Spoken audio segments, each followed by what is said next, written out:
What's going on, boys and girls? Manny Diaz here for Cover1 Live here on SanAngeloLive.com. Here you go. The Bobcats getting it cranked up early. Tyler Hill to Jacob English. Touchdown, 82-yard touchdown. Very first play of the game. Hosting Midland Legacy, but right back come the Rebels. Look at the spin move. Mykylin Young. My man, the double deuce. Taking it down the sideline deep into Midland Legacy or Central territory. Few plays later, it's Addison Akbar. Yeah, taking it in for 6. Touchdown Legacy one more time. Yeah, 7 right now, 14-7. Midland Legacy leading the Bobcats. It's week 9, the Texas high school football, which starts right now. Who say they want it? Who say they ready? See, you might not like it, but you gon' respect it, cause this is West Texas. Who say they want it? Who say they ready? Hey, coach, they might not like it, but they gon' respect it, cause this is West Texas. I said it's game time. Hey, coach, they know it's game time. You know it's game time. I said it's game time. Come on. Hey, coach, they know it's game time. Hey, who say they won't? We won't. Who say they ready? We ready. They might not like. We like it. But this is West Texas. They gon' respect. First off, I got my grades up, so I deserve every moment that I'm out on the field. I've been in practice all week, so you know what it is. We ain't come for the win, but we came for the kill. It ain't all about the hard boy, so why here we here hard boy? We for nothing but the Lord boy. So when you come play us, we might rip out your heart and send you back home with some bruises and scars. Hey, put me in, coach, cause I'm ready to ball. I see the fear in his eyes like he already lost. You know I came with my A-game. Defense hitting hard like a freight train. We got the crowd going crazy. While the school colors in the stands look amazing. We don't need permission for the trophy, we just take. And the only way to get to the top comes from hard work and a lot of dedication. I said it's game time. You know it's game time. Hey, coach, they know it's game time. You know it's game time. I said it's game time. Come on. Hey, coach, they know it's game time. Hey, who say they won't? We won't. Who say they ready? We ready. They might not like. We like it. But this is West Texas. They gon' respect it.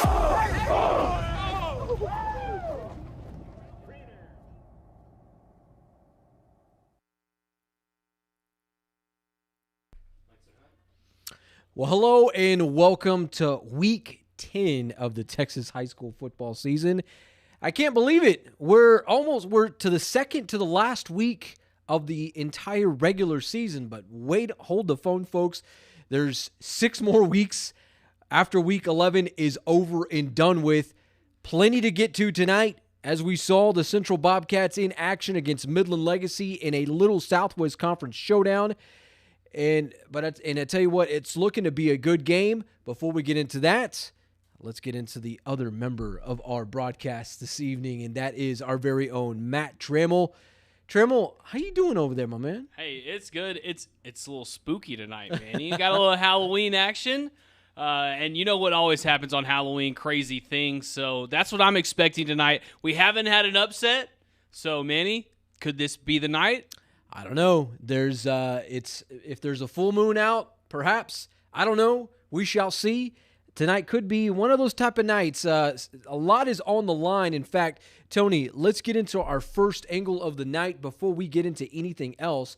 And this speaks volumes right here because Central, this is what they need tonight in order to get into the postseason. A win against Midland Legacy this week or perhaps next week. But tonight, in the event that Central does not win, well, they're going to need a little help. Help from their friends, Friendship, who gave them a gift just a few weeks ago, and they have to forfeit a game.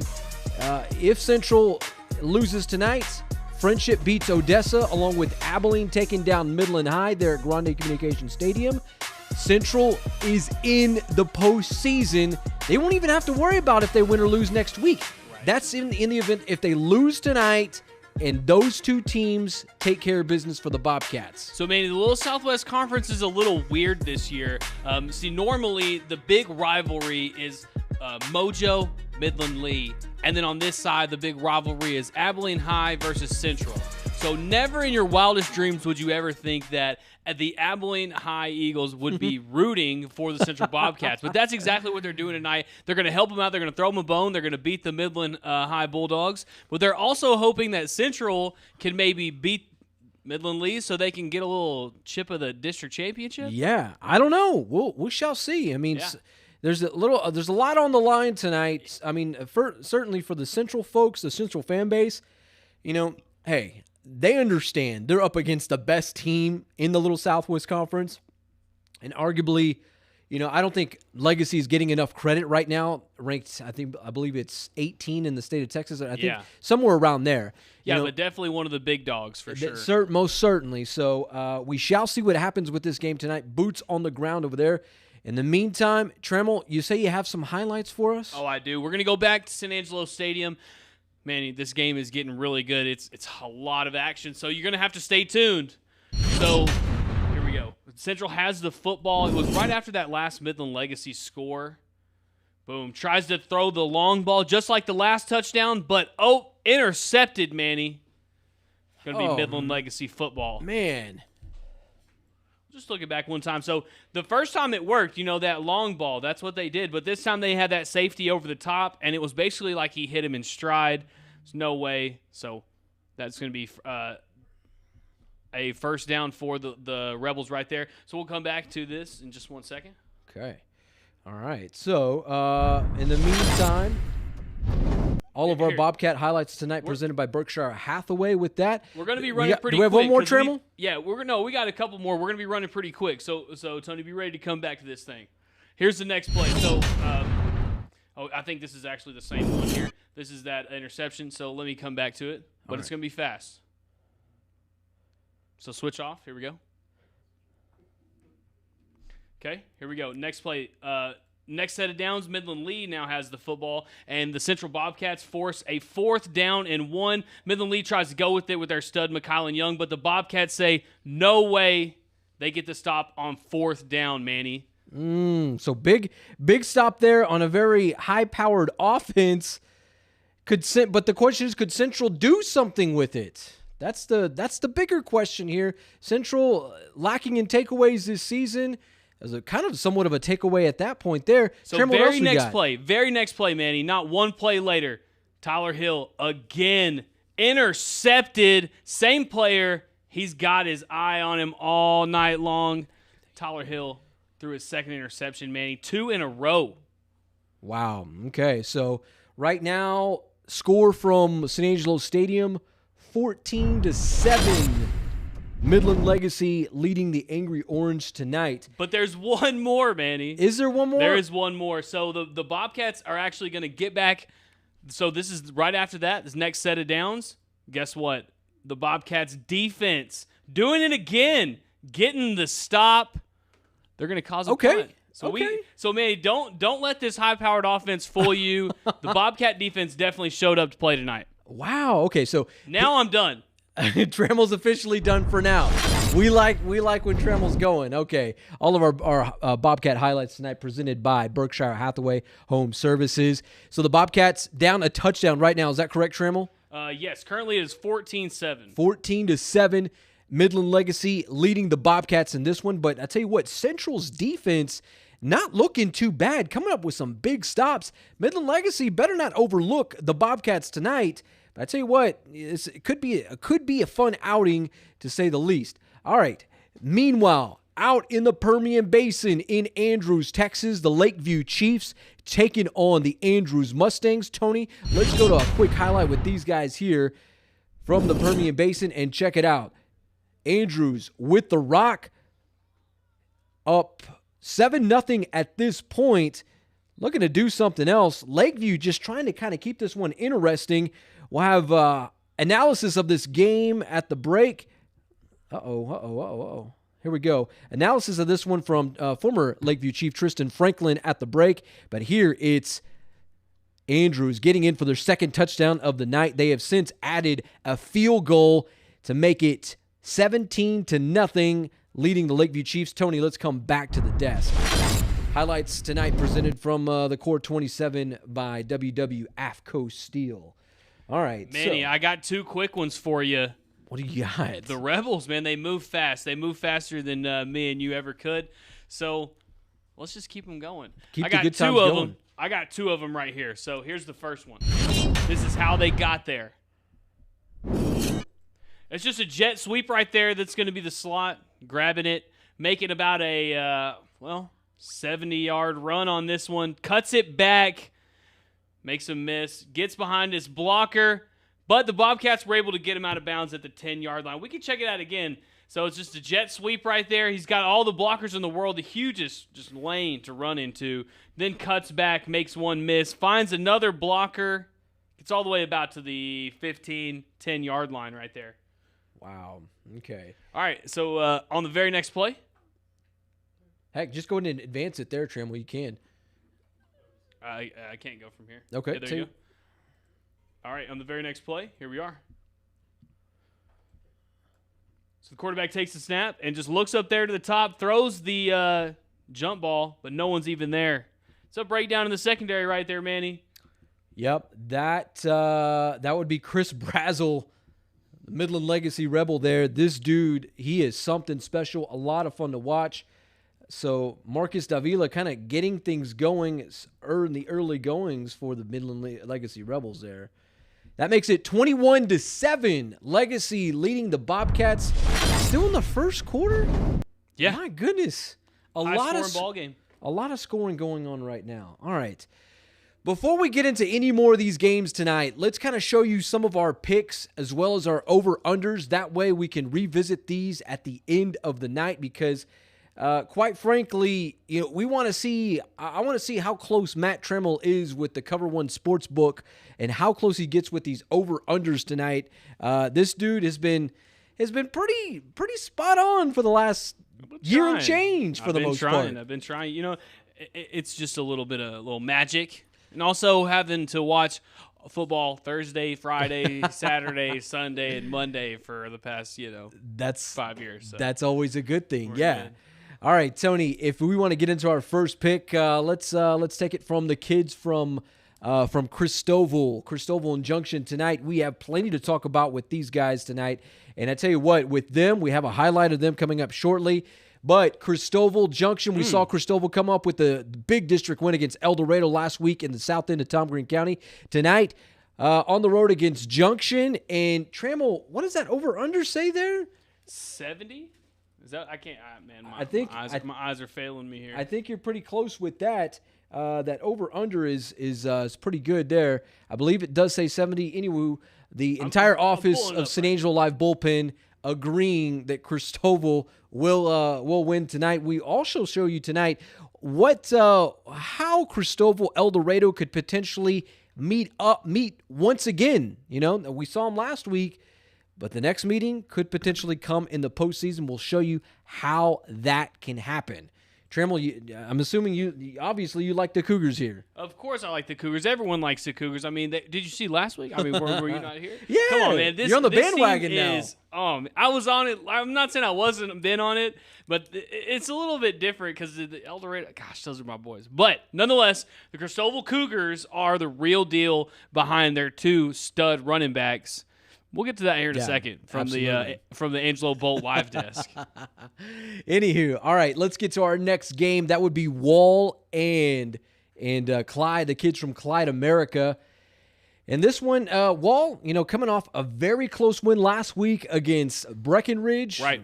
Wall kind of playing for that number 2 spot in the district right behind Jim Ned. Yes. And all but Sonia rooting for the Hawks tonight. Yeah, Manny, gosh, I said I didn't. The COVER1 scorebook has the over/under at 37. Mm-hmm.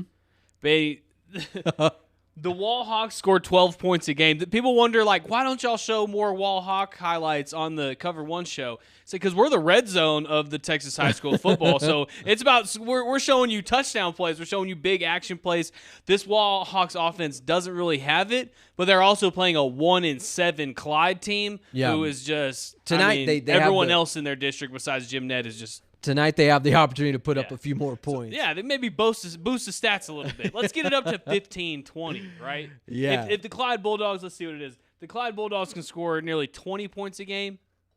Wallhawks, step it up a little bit. We'll see what happens. All right, our pregame picks presented by Nuke's Eatery. If you're looking for one of the best sandwiches in town, some of the best eats, some of the best catering, go see our friends over at Nuke's Eatery. Yeah, I tell you what, that sandwich was killer. It went hard tonight, that's for sure. All right, Tony, let's get to Lakeview Andrews. This one is a game that we kind of checked out momentarily, or just a few moments ago. A little split here, Manny. Split decision here. But me and you were on the same page. You know, most of the time, Manny, when these things are split, me and you seem to be on opposite sides here. But as a quote, when I thought to this, I was like, got to go with like what Manny said, got to go with the boys in blue. Yep. You listed them you listed the over under at 59.5. Right now it's 17-0. Andrews leading the Chiefs. They're in the Permian Basin. So who knows? Maybe we might close in on that. And you know, I think that's maybe inflated a little bit because they did. I don't know if we have they faked a punt, which gave them great. That's what they saw the setup for the last touchdown. So you know. There's a lot of points scored. Maybe the Chiefs can get on the board pretty soon. Certainly. First of all, looking for their first win in 3 years. In the district season. That's crazy. We'll talk more about that, more of that later. Here in a bit. Next game, let's go Abilene versus Midland.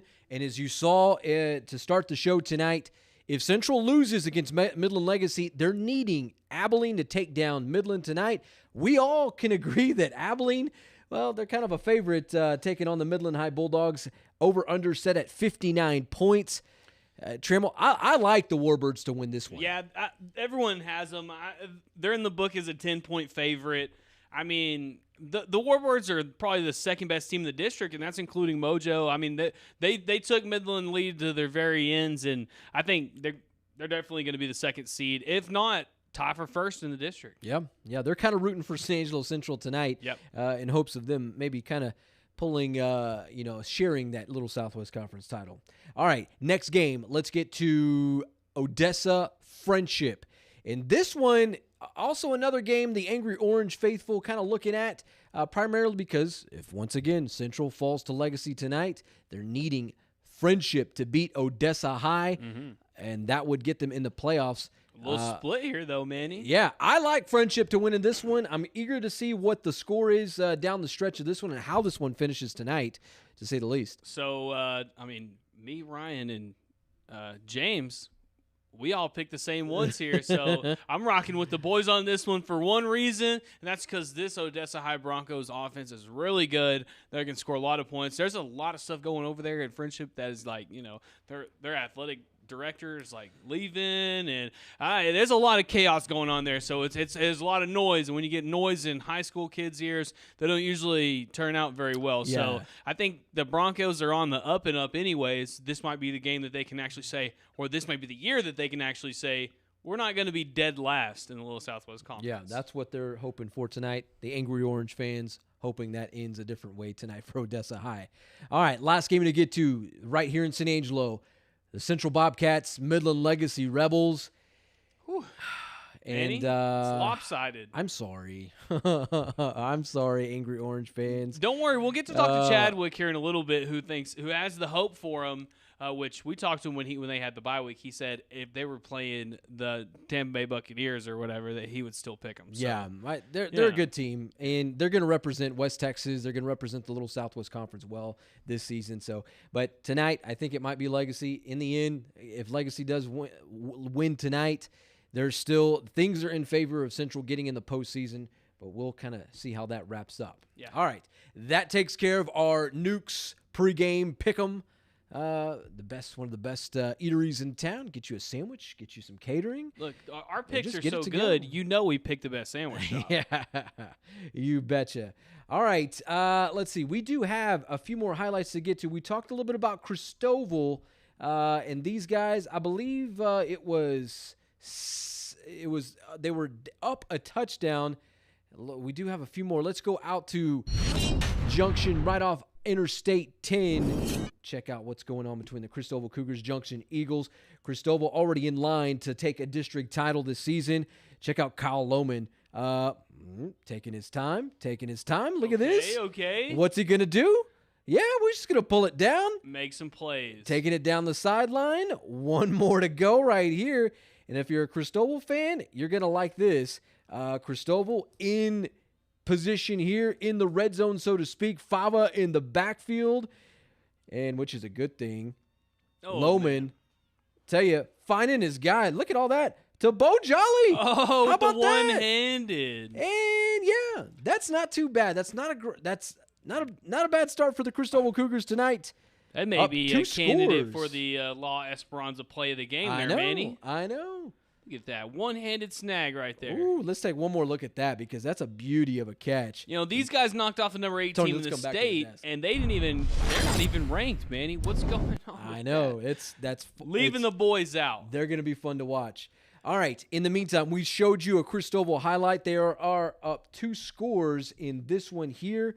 Tony, let's take a look at this Christoval angle tonight because I tell you what, we could see some good, solid defense tonight. Certainly, Junction may not be the greatest team they may not be the greatest team in West Texas, but I tell you what, Christoval, these kids are just ball hawks. Especially one of those cats you just saw there catching a touchdown.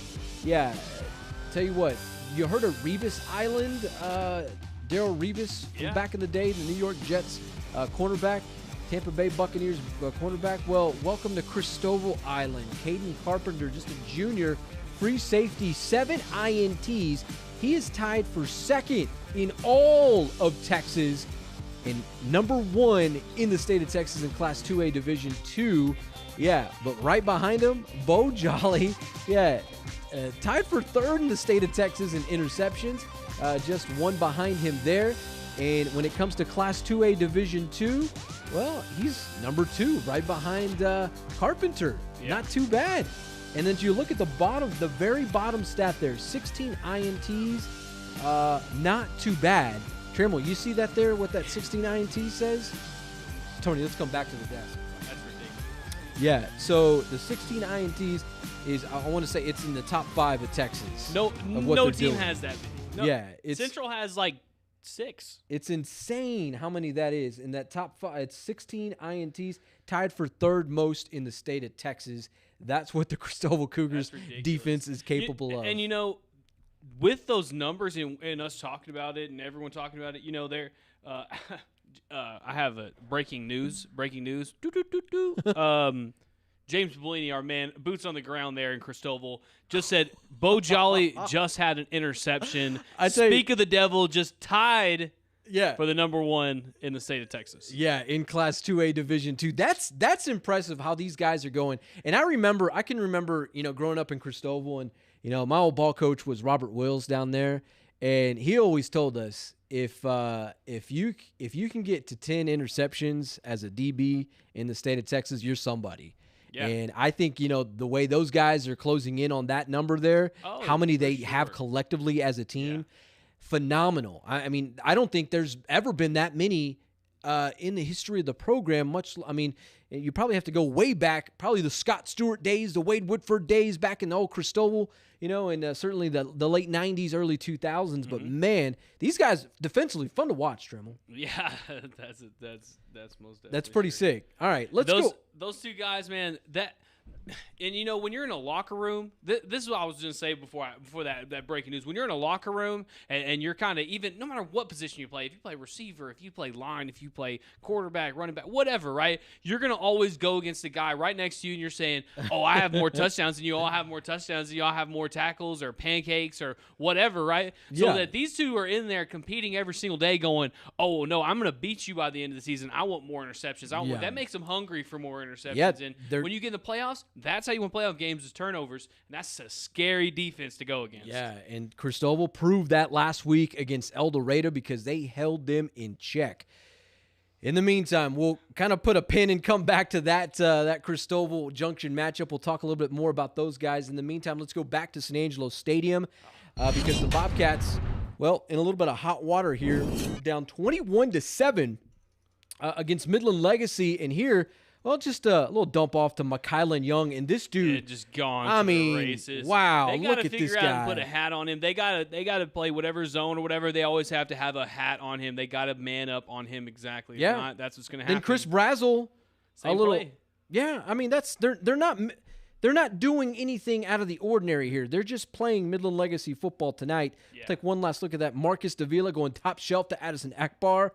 My goodness. One last look. Tony, let's come back to the desk. So that's the same exact play we saw last time they were in the red zone, and that just pretty much means, Manny, these guys may not be able to be stopped. What's that? 28. Score 28-7. That 7 was on a busted easy play that they were just manned up, probably blitzing, and they just threw it deep. I mean, after that they tried it again and threw an interception. It's not looking good. They're gonna have to turn it around. They're gonna have to do something. Maybe hire some players.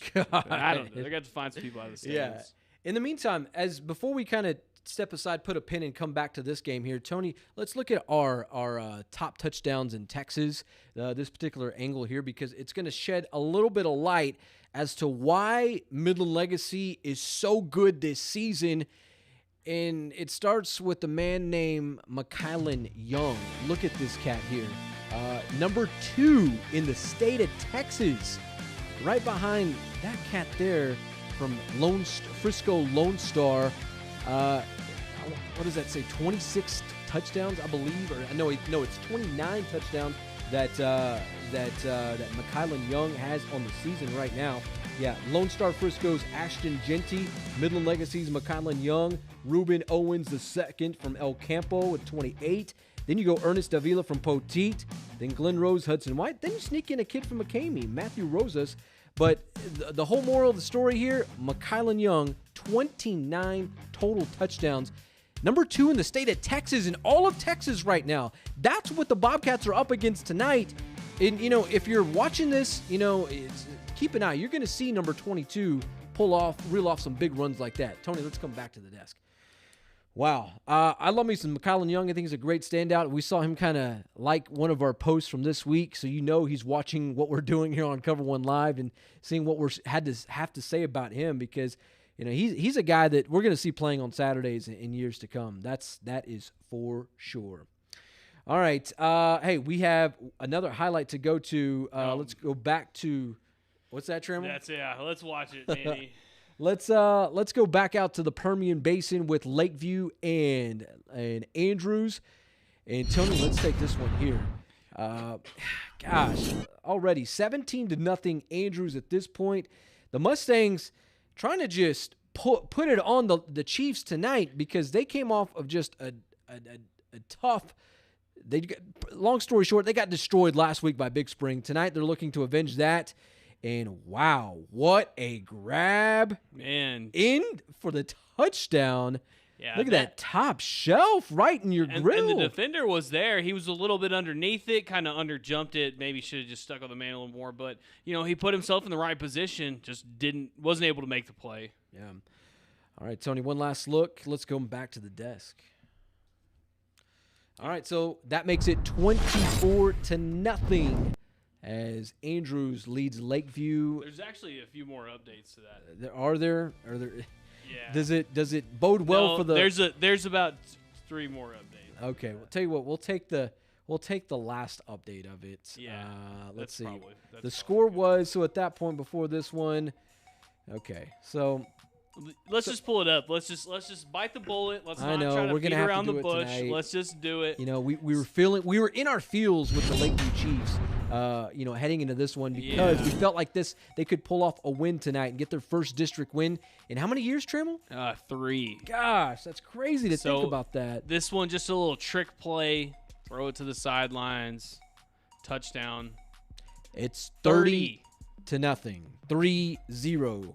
30 burger in the first quarter? I want to say that's in the second quarter now. They're at there in 4:29 left in the first half. Whew, buddy. Yeah. Not looking good for the Chiefs. We'll check in with former Lakeview Chief Tristan Franklin. We'll get his analysis at the break in this one there. Oh, yeah. Tony, let's come back to the desk. All right. Highlights from Christoval and Lakeview presented by WW AFCO Steel. We do have, let's see, our updated score, Debbie Cross, who's asking about the Bobcat score tonight. It is 28-7, Midland Legacy leading San Angelo Central right now. So, ooh, buddy. So that's just kind of the night. You know what they need to do, Manny? Here's what they need to do. I'll show you. Trimble, you got some props over there tonight. We gotta do this right here. We gotta screw our tops on. We gotta bolt down, and we gotta be stronger and tougher and the hardest steel you can find. Yeah. Tell me, Trimble, why do you have that on the desk tonight? Because our desk is sponsored by Angelo Bolt this week. I tell y'all, if y'all need any kind of hardware, anything you need, Angelo Bolt. I mean, I said I need the most ridiculous thing. This isn't a dumbbell. This is a bolt. It looks Manny. like a 10-pound dumbbell right there. What would you screw this thing into? I mean, that's some industrial strength. Dude, if whatever you're hooking up, it ain't going nowhere. I'm telling you what. But if you need anything like this, just Angelo Bolt, that's your place to go. That's what the defense is on the Bobcats need to do. They need to bolt down. Same thing for the Chiefs. Mm-hmm. They gotta really, pull it together, bolt themselves down, play fundamental. Don't take a lot of risks, and try to just be some sound defense. You know who reminds me of this bolt? Who's that? Josh Fava. Because if I hit somebody with this, it would take them down, Manny. Yeah. Speaking of Josh Fava, Angelo Bolt, guys, go there if you need anything. Yeah, we got some good stuff with him tonight. Speaking of Josh Fava, Tony, let's go back out to I-10 there in the Texas Hill Country. The Christoval Cougars, Junction Eagles. These guys, I tell you, it's 14-0. Christoval leading Junction. Well, that's about to change as we see Josh Fava. Yeah. Oh yeah, doing his thing. From what's that? That is 21-0. C-Town. Nothing. I mean, Manny, we knew this was going to happen. It's just like this bolt, Manny. He's just going to run through whatever he's going to do. He's just going to do whatever it wants. Yeah, Christoval right now leading 21-0. Josh Fava taking it in for the touchdown. One last look at this, folks. This guy, I tell you, there's between him, Catcher Joyner, Bo Jolly, Cade Carpenter. I mean, Christoval stacked this season. Tony, let's come back to the desk. Absolutely. Here. And remember last year, Manny, we were saying like, oh, man, this team is so good. Braden Wilcox is the best thing since sliced bread. Mm-hmm. This team next year is probably going to be, decent team, but they're gonna miss having those guys.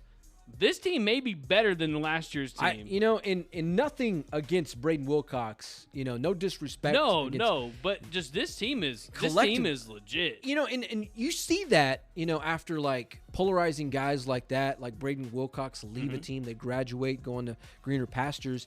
You have tendencies to see things like this where a lot of those, they have collective superstars, Yeah. And because it's not just one guy, that we've because seen remember, with we were talking about Bo Jolly every week. He was doing some big things last season. But it was more on the offensive end this year. Defensively. They've changed it up, man. Superstar.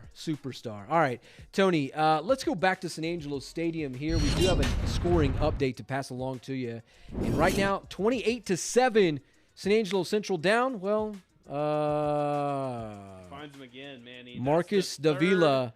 Third touchdown for number 7, 35-7, 5:45 left in the second. Yeah, that's not looking too good there. That is Chris Brazel on the touchdown from about 5 yards out. That makes it 35-7. Midland Legacy leading San Angelo Central. Tony, let's come back to the desk as we look to kind of pick up the pieces here with that. It's tough to say. I mean, Central, they're a decent football team, but they're right at the average mark this season. Right there. Well, yeah. Maybe they're a little bit above average. Well, Manny, I think you're moving the meter maybe the opposite direction. I think to say that they're a above average team would be right now just something hard to say. I don't think they're a below average team. But I think they're on that line because when you're starting to see their district wins, it's a win that was given to them, and it was a win against a terrible team. Yeah, well, I mean, it is what it is. So I mean, this was never a game that I don't think anyone walked into saying, "Oh, there's a chance," but maybe in the second half you can try to change some things to say that, okay, boom, we're going to make the playoffs anyways. So let's go ahead and change some things so that way we can be better and learn how to play against these type of teams so we can have a chance in the playoffs. Right. No, I think you're exactly right with that. So we shall see. How about Trimble? Or do you have something ready to go? Yeah, I'm ready. All right, looks like let's go back out to the Permian Basin with Lakeview and Andrews. It's not looking too good. 30-0. Andrews leading the Chiefs right now. Yeah, in the Mustang Bowl, Manny, I've played here. I'm telling you what, this place is like a giant taco. Very nice. It's a pretty cool stadium. Very I'll nice say that. facilities back there, but it's eating up the Chiefs. So another pick right there for the Chiefs, and this one's going to go back into the end zone. Pick 6 for the Mustangs. It's going to make it 36-0, Manny. Goodness gracious. Okay. We were wrong. We can admit when we were wrong. I'll say I think the emotions got a little high on this one here. So, well, Chiefs may not pick up their first district win, but hey, still gonna make playoffs. They're still going to the playoffs. That is for sure. All right, so let's see. Hey, we do have. I think Trammell. Before we kind of look at this last highlight, what do you say we take a look at some of the scores from around courtesy of Deersky and Deersky. In the meantime, let's take you out to another game. This is certainly one that the Bobcat faithful have their eye on. You know, unless San Angelo Central can manage to pull off just an amazing comeback win against Midland Legacy in the event that they do not, well, they need Abilene and they need Friendship to win tonight. Both wins from Abilene and Friendship. Let's take you out to Grande Communication Stadium between the Abilene High Eagles and the Midland High Bulldogs. This one early first quarter. And as you see, little A.B. Ramirez sneaking it in for the Eagles. 7-0 Abilene High. If you're a Bobcat fan, you're jumping up and down right now, folks. Yeah, it's one of these type of games. Central, they don't root a lot for the Abilene High Eagles tonight. They are certainly rooting for the Warbirds. We'll get an updated score. That was 7-0 at that point. Our Permian Basin highlights tonight presented by Jeff Chandler Law. All right, so Trammell, you about ready to head over to the scores page? I know let me get you'll buy me some time there. Give me like 2 seconds. All right. So before we kind of do that, hey, how about we take a look at one last highlight from the Lakeview Chiefs as they kind of get ready to head into the break. Because here, I mean, they're already kind of just down a whole lot to nothing. But this play is certainly make you feel a little bit better. Yeah, Chiefs with the rock, handing it off here. Okay. How about this? All right. Making Jacob a play. Chapa? They're not going to give up. Yeah, so, I mean. No touchdown, but hey, got down there. A little life. All right. All right, Tony, let's come back to the desk. You want to hit some scores? Yeah, how about it, Trammell? Let's get to some scores there. So the Chiefs kind of trying to do a little something there before the end of the break. All right, from the Angelo Bolt desk, we got the Deersky and Deersky Realtors scores page. Katie Taylor. Katie played last night, 67-17. The Tigers win. Amarillo versus Lubbock. Amarillo High, 59-7. Denton Geyer, Little Elm last night, 45-31. Denton Geyer. Wichita Falls and Plainview, 56-35. Wichita Falls. Lockney and Roscoe playing tonight, 8-0 Roscoe. Albany and Santo, 7-0 Albany. Winters, De Leon, 14-0. The Blizzards are up, something we haven't said a lot this year. So hopefully they can secure them one. Goldthwaite Cisco, 12-0 Cisco. Bartlett and Somerville, haven't gotten an update on that one yet. Stay tuned. Dumas and Canyon, 14-0 Dumas. Midland High versus Abilene High, Manny. Updated score of 14-7. Okay. Warbirds are up. Uh-oh. Wow, that game does not need to be that close. All right, El Paso Americas, El Paso Franklin. These are some of the teams that Central could be playing in the first round. Mm-hmm. All right, 21-19. Americas in the fourth quarter. They started this one pretty early. Jim Ned, Breckenridge, 14-6. Jim Ned. Jim Ned's not running away with this one, Manny. At least not yet. Wall Clyde. They've scored more than 12 points already, Manny. In fact, they've scored 21. 21-0. Wall Hawks. Prosper and Allen, 14 all. Second quarter. Ballinger and Bangs playing tonight, 13-3. Ballinger Bearcats. San Saba, 7. Coleman, 13. Second quarter score there.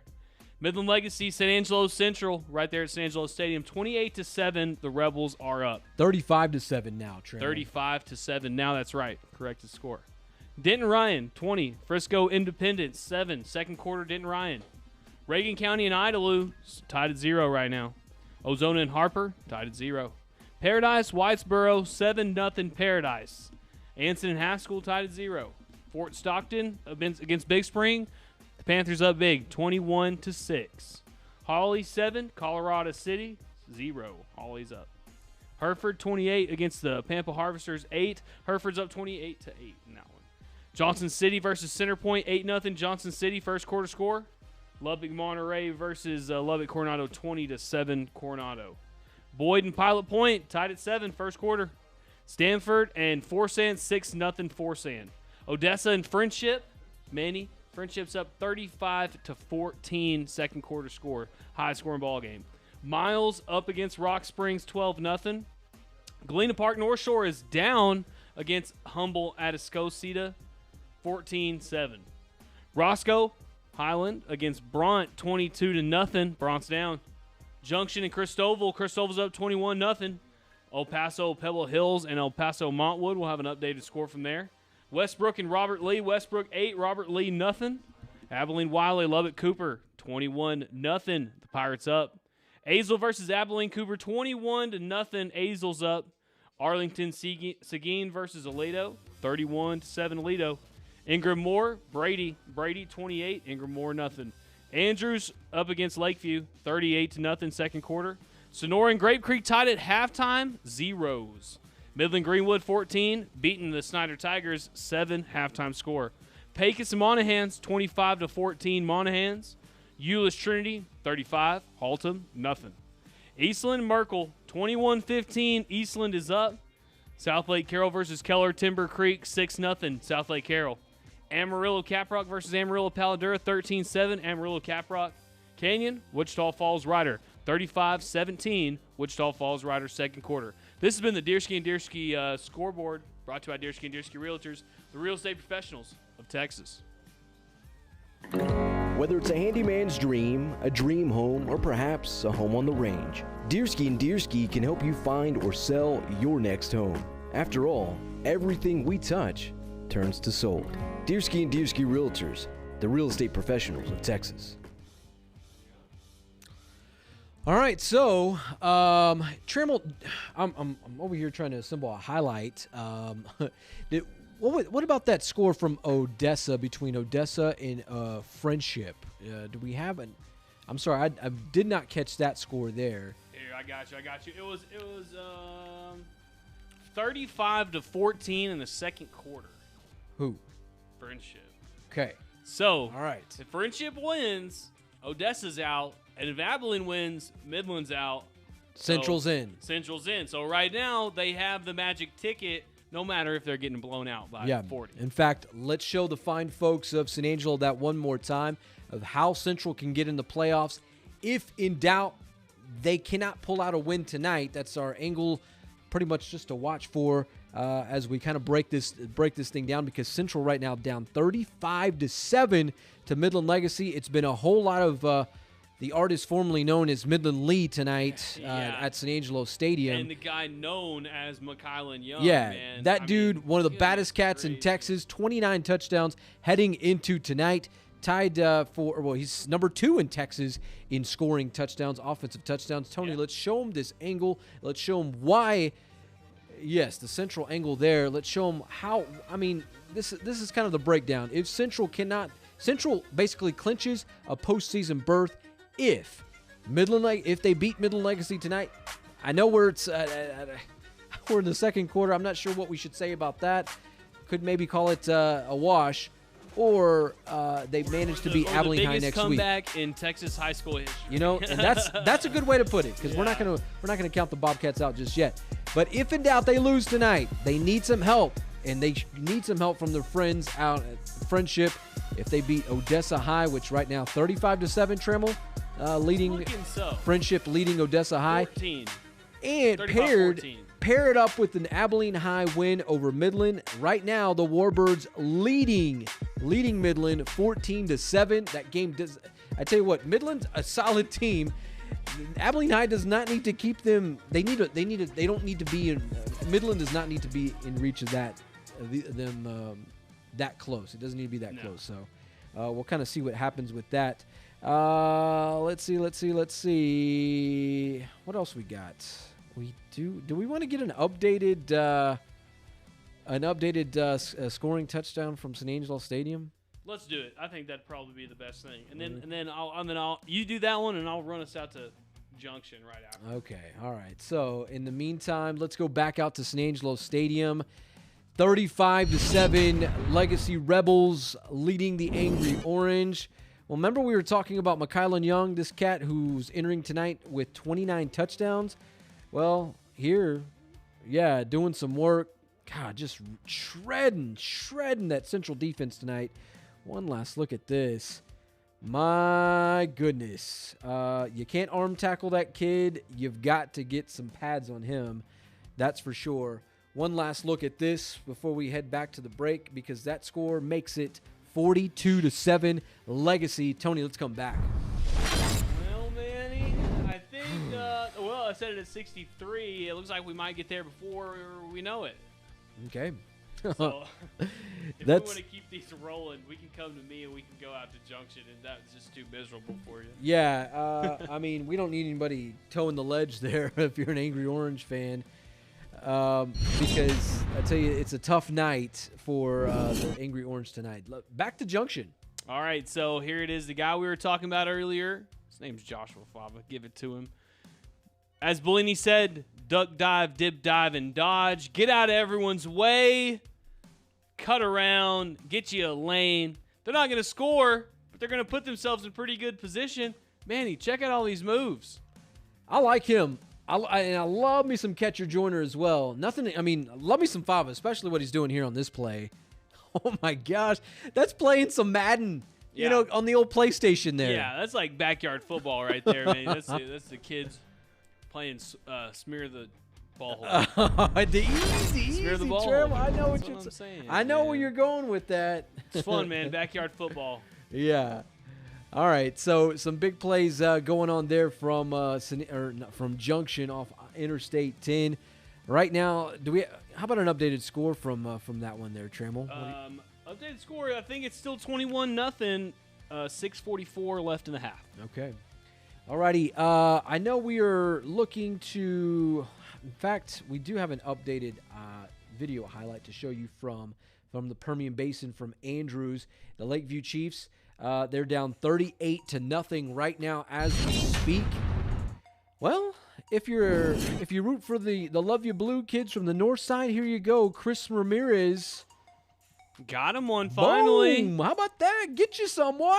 Big boy. That's what they're going to teach buddy. you. Get a little tough. Get behind his pads. Nobody gets a hat on him until he gets in the end zone. Yep. That makes it 38-8. Andrews leading the Lakeview Chiefs. So Lakeview not exactly waving the white flag. I love that the fight, last week we saw him go into double overtime against Fort Stockton. So, yeah, that's right now 38-8 there. Okay, I know. All right, Manny. So we saw Fava. We saw him dip, dive, duck, dive, and dodge as Bellini We're playing some said. old dodgeball now? Yeah, that's what Bellini said. He said it. He said the guys duck, dive, dip, dive, and dodge it. So we saw him do that. Now let's show you what he also can do when he wants to just run straight downhill at you. Check it out. Same guy. Just hand it to him. Fava, maybe the best player on the team. Running back. Running straight downhill.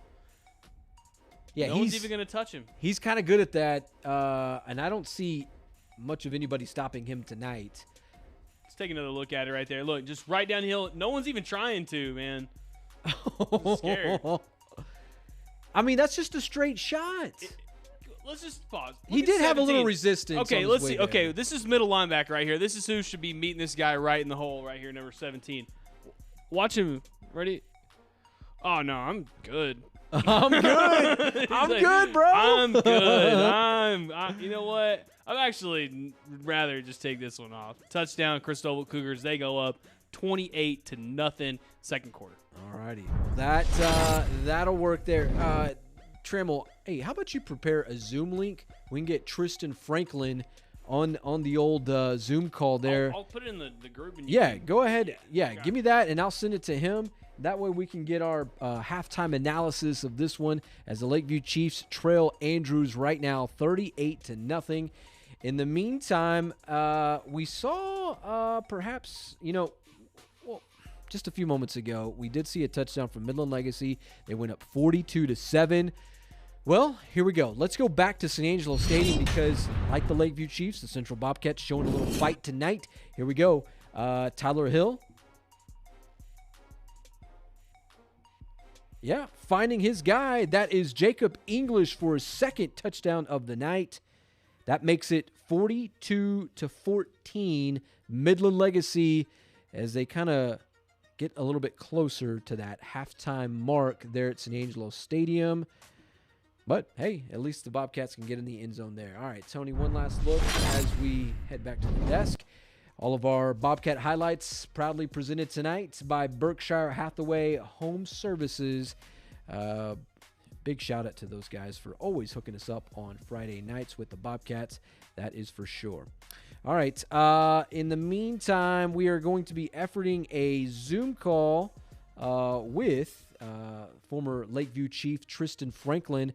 This guy's boots on the ground for us tonight down in Andrews, Texas. He's taking in some action out there. We'll kind of get his halftime thoughts on this one as we kind of hear from him. Halftime score from Andrews, 38-8. Lakeview trailing the Andrews Mustangs. Lakeview, they're trying to avoid going into the postseason as the fourth and final seed. We know they're going into the postseason because there's only 4 teams in the playoffs. We got it. We've established that. But they do not want to. They at least want to live to survive another week. At least give themselves a chance. Let's see. So we'll effort that. Not looking good for the Chiefs, though, man. Yeah, so but far. I think they'll put up some fight. I'm not sure if they win this ball game. I'll be very frank with you, very honest with you at that point. They have an opportunity to kind of do some things. They showed us last week that they're very much capable of playing well. I mean, they got that out of their system last week. Well, now they need to continue that as we head into this this next phase of the season. All right, let's see. How about one more highlight from San Angelo Stadium here? Manny, will we see a bolt in this play? I think we will see some kind of bolt. We know Angelo Bolt is a big player tonight of our show. Let's go back to San Angelo Stadium and let's show you kind of what we're alluding to here. So off the ensuing kickoff, little handoff. A bolt of lightning. That's Donnie Bishop. Just taking off, making a few miss, making another one miss, and another one miss, and another miss, cutting it back to the right side of the field, and going to get in. That's about, what, an 80-yard touchdown, Manny? Mas or menos there. That's pretty far. I mean, this guy's got to be winded. But the amount of big chunk plays that they have given up in this game is just quite ridiculous. Yeah. In fact, Donnie Bishop, one last look at this. Donnie Bishop was named the Week 7 Built Ford Tough Player of the Week. He received his plaque, his trophy today. Tony, let's come back to the desk. My goodness. Highlights tonight presented by Berkshire Hathaway. I haven't had a whole lot of Bobcat highlights there. I mean, Trammell, is there a passcode for that meeting? That Zoom meeting? Should not be. Okay.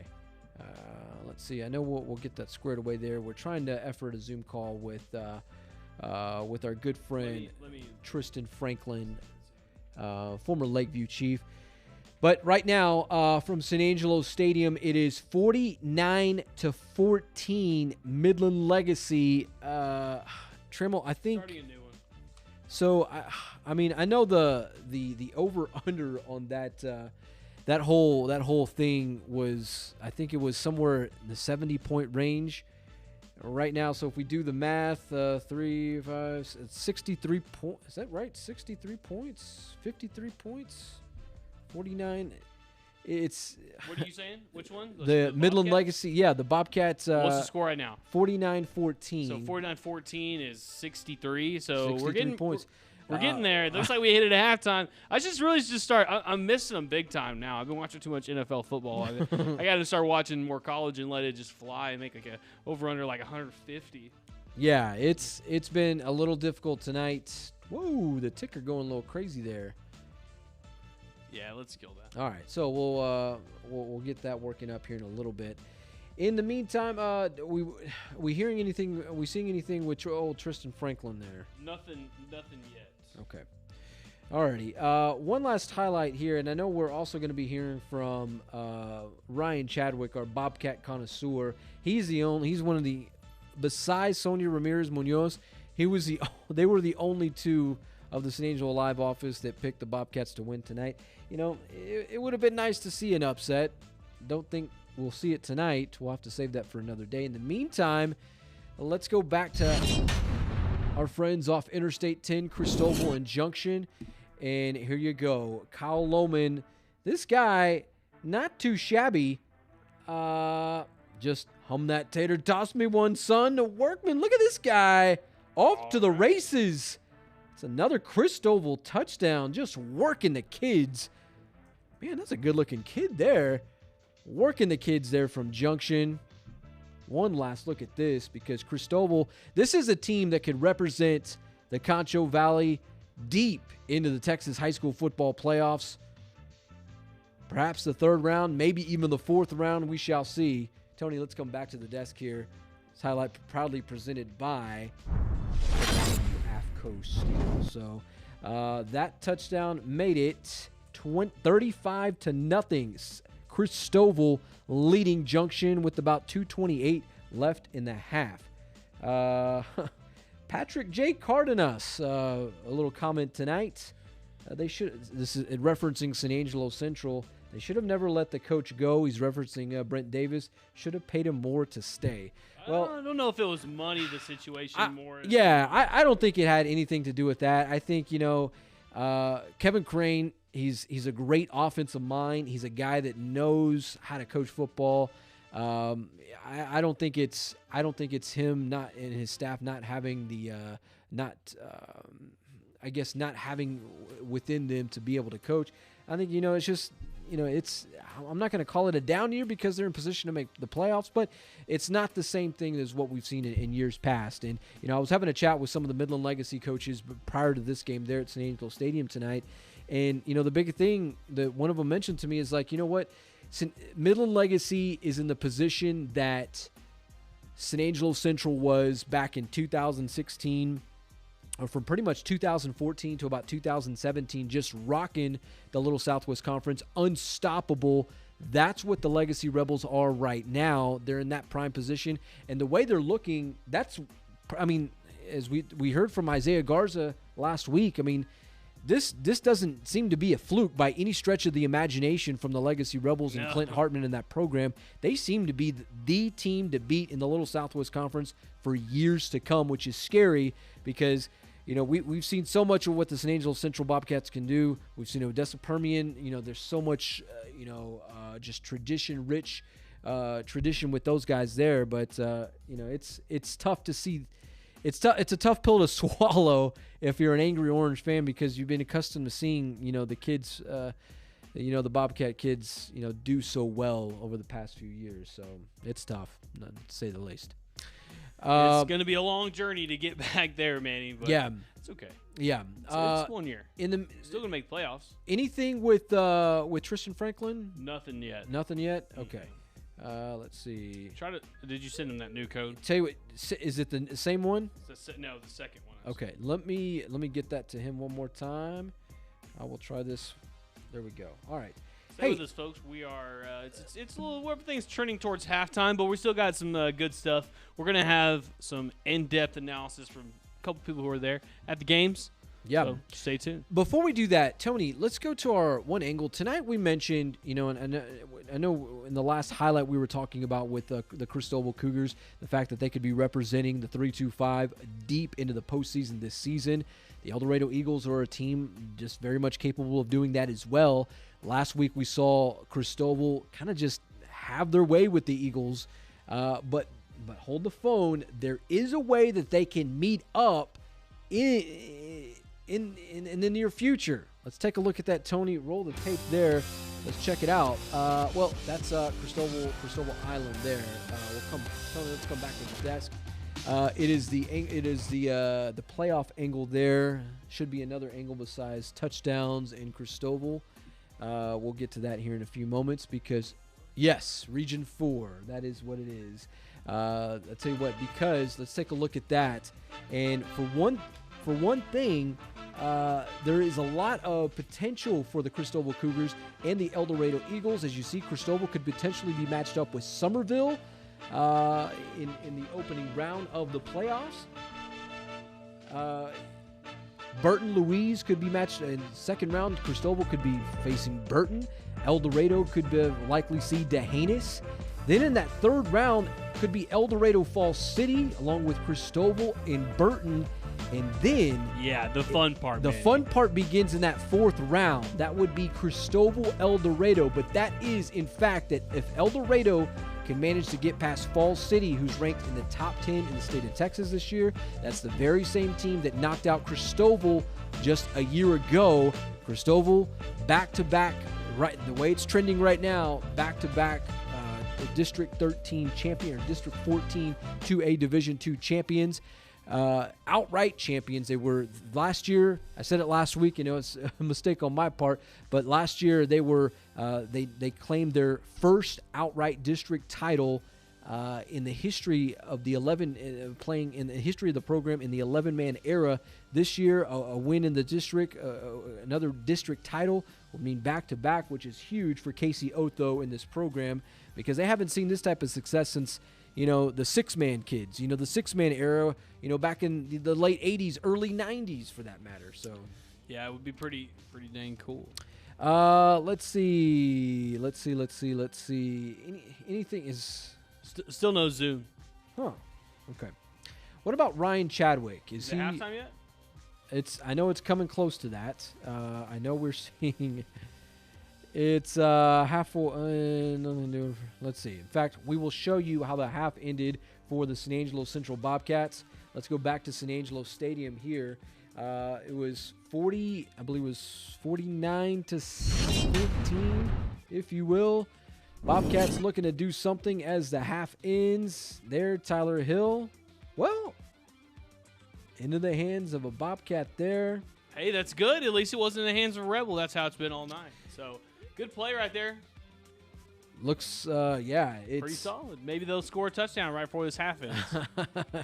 Yeah. So that's as time has expired. As time expires, so 49-14, Midland Legacy leading the Bobcats there at the break at San Angelo Stadium. Tony, let's come back to the desk. Let's see if I can get Chadwick on the horn. Okay, so we will kind of wait and see how that one plays there. I know we'll be waiting to hear from Ryan Chadwick, our Bobcat connoisseur. Let's see. I do have.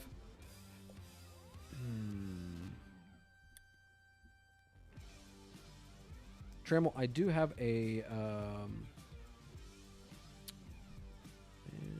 We can check out this end of the half in Junction.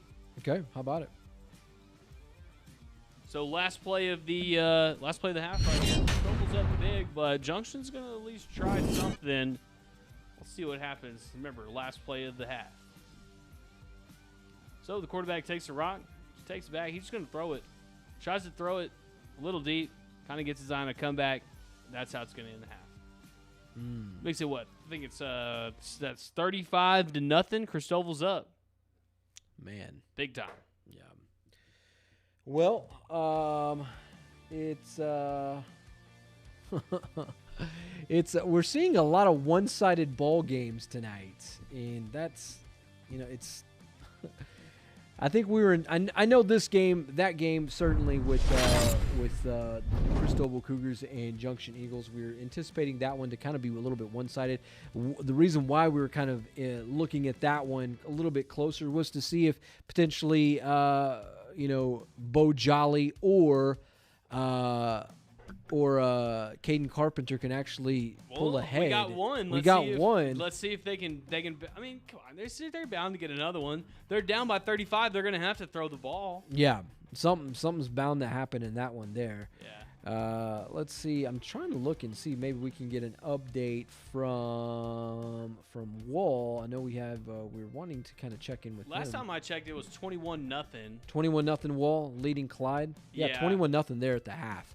Is it 21-0? 21-0 at the half.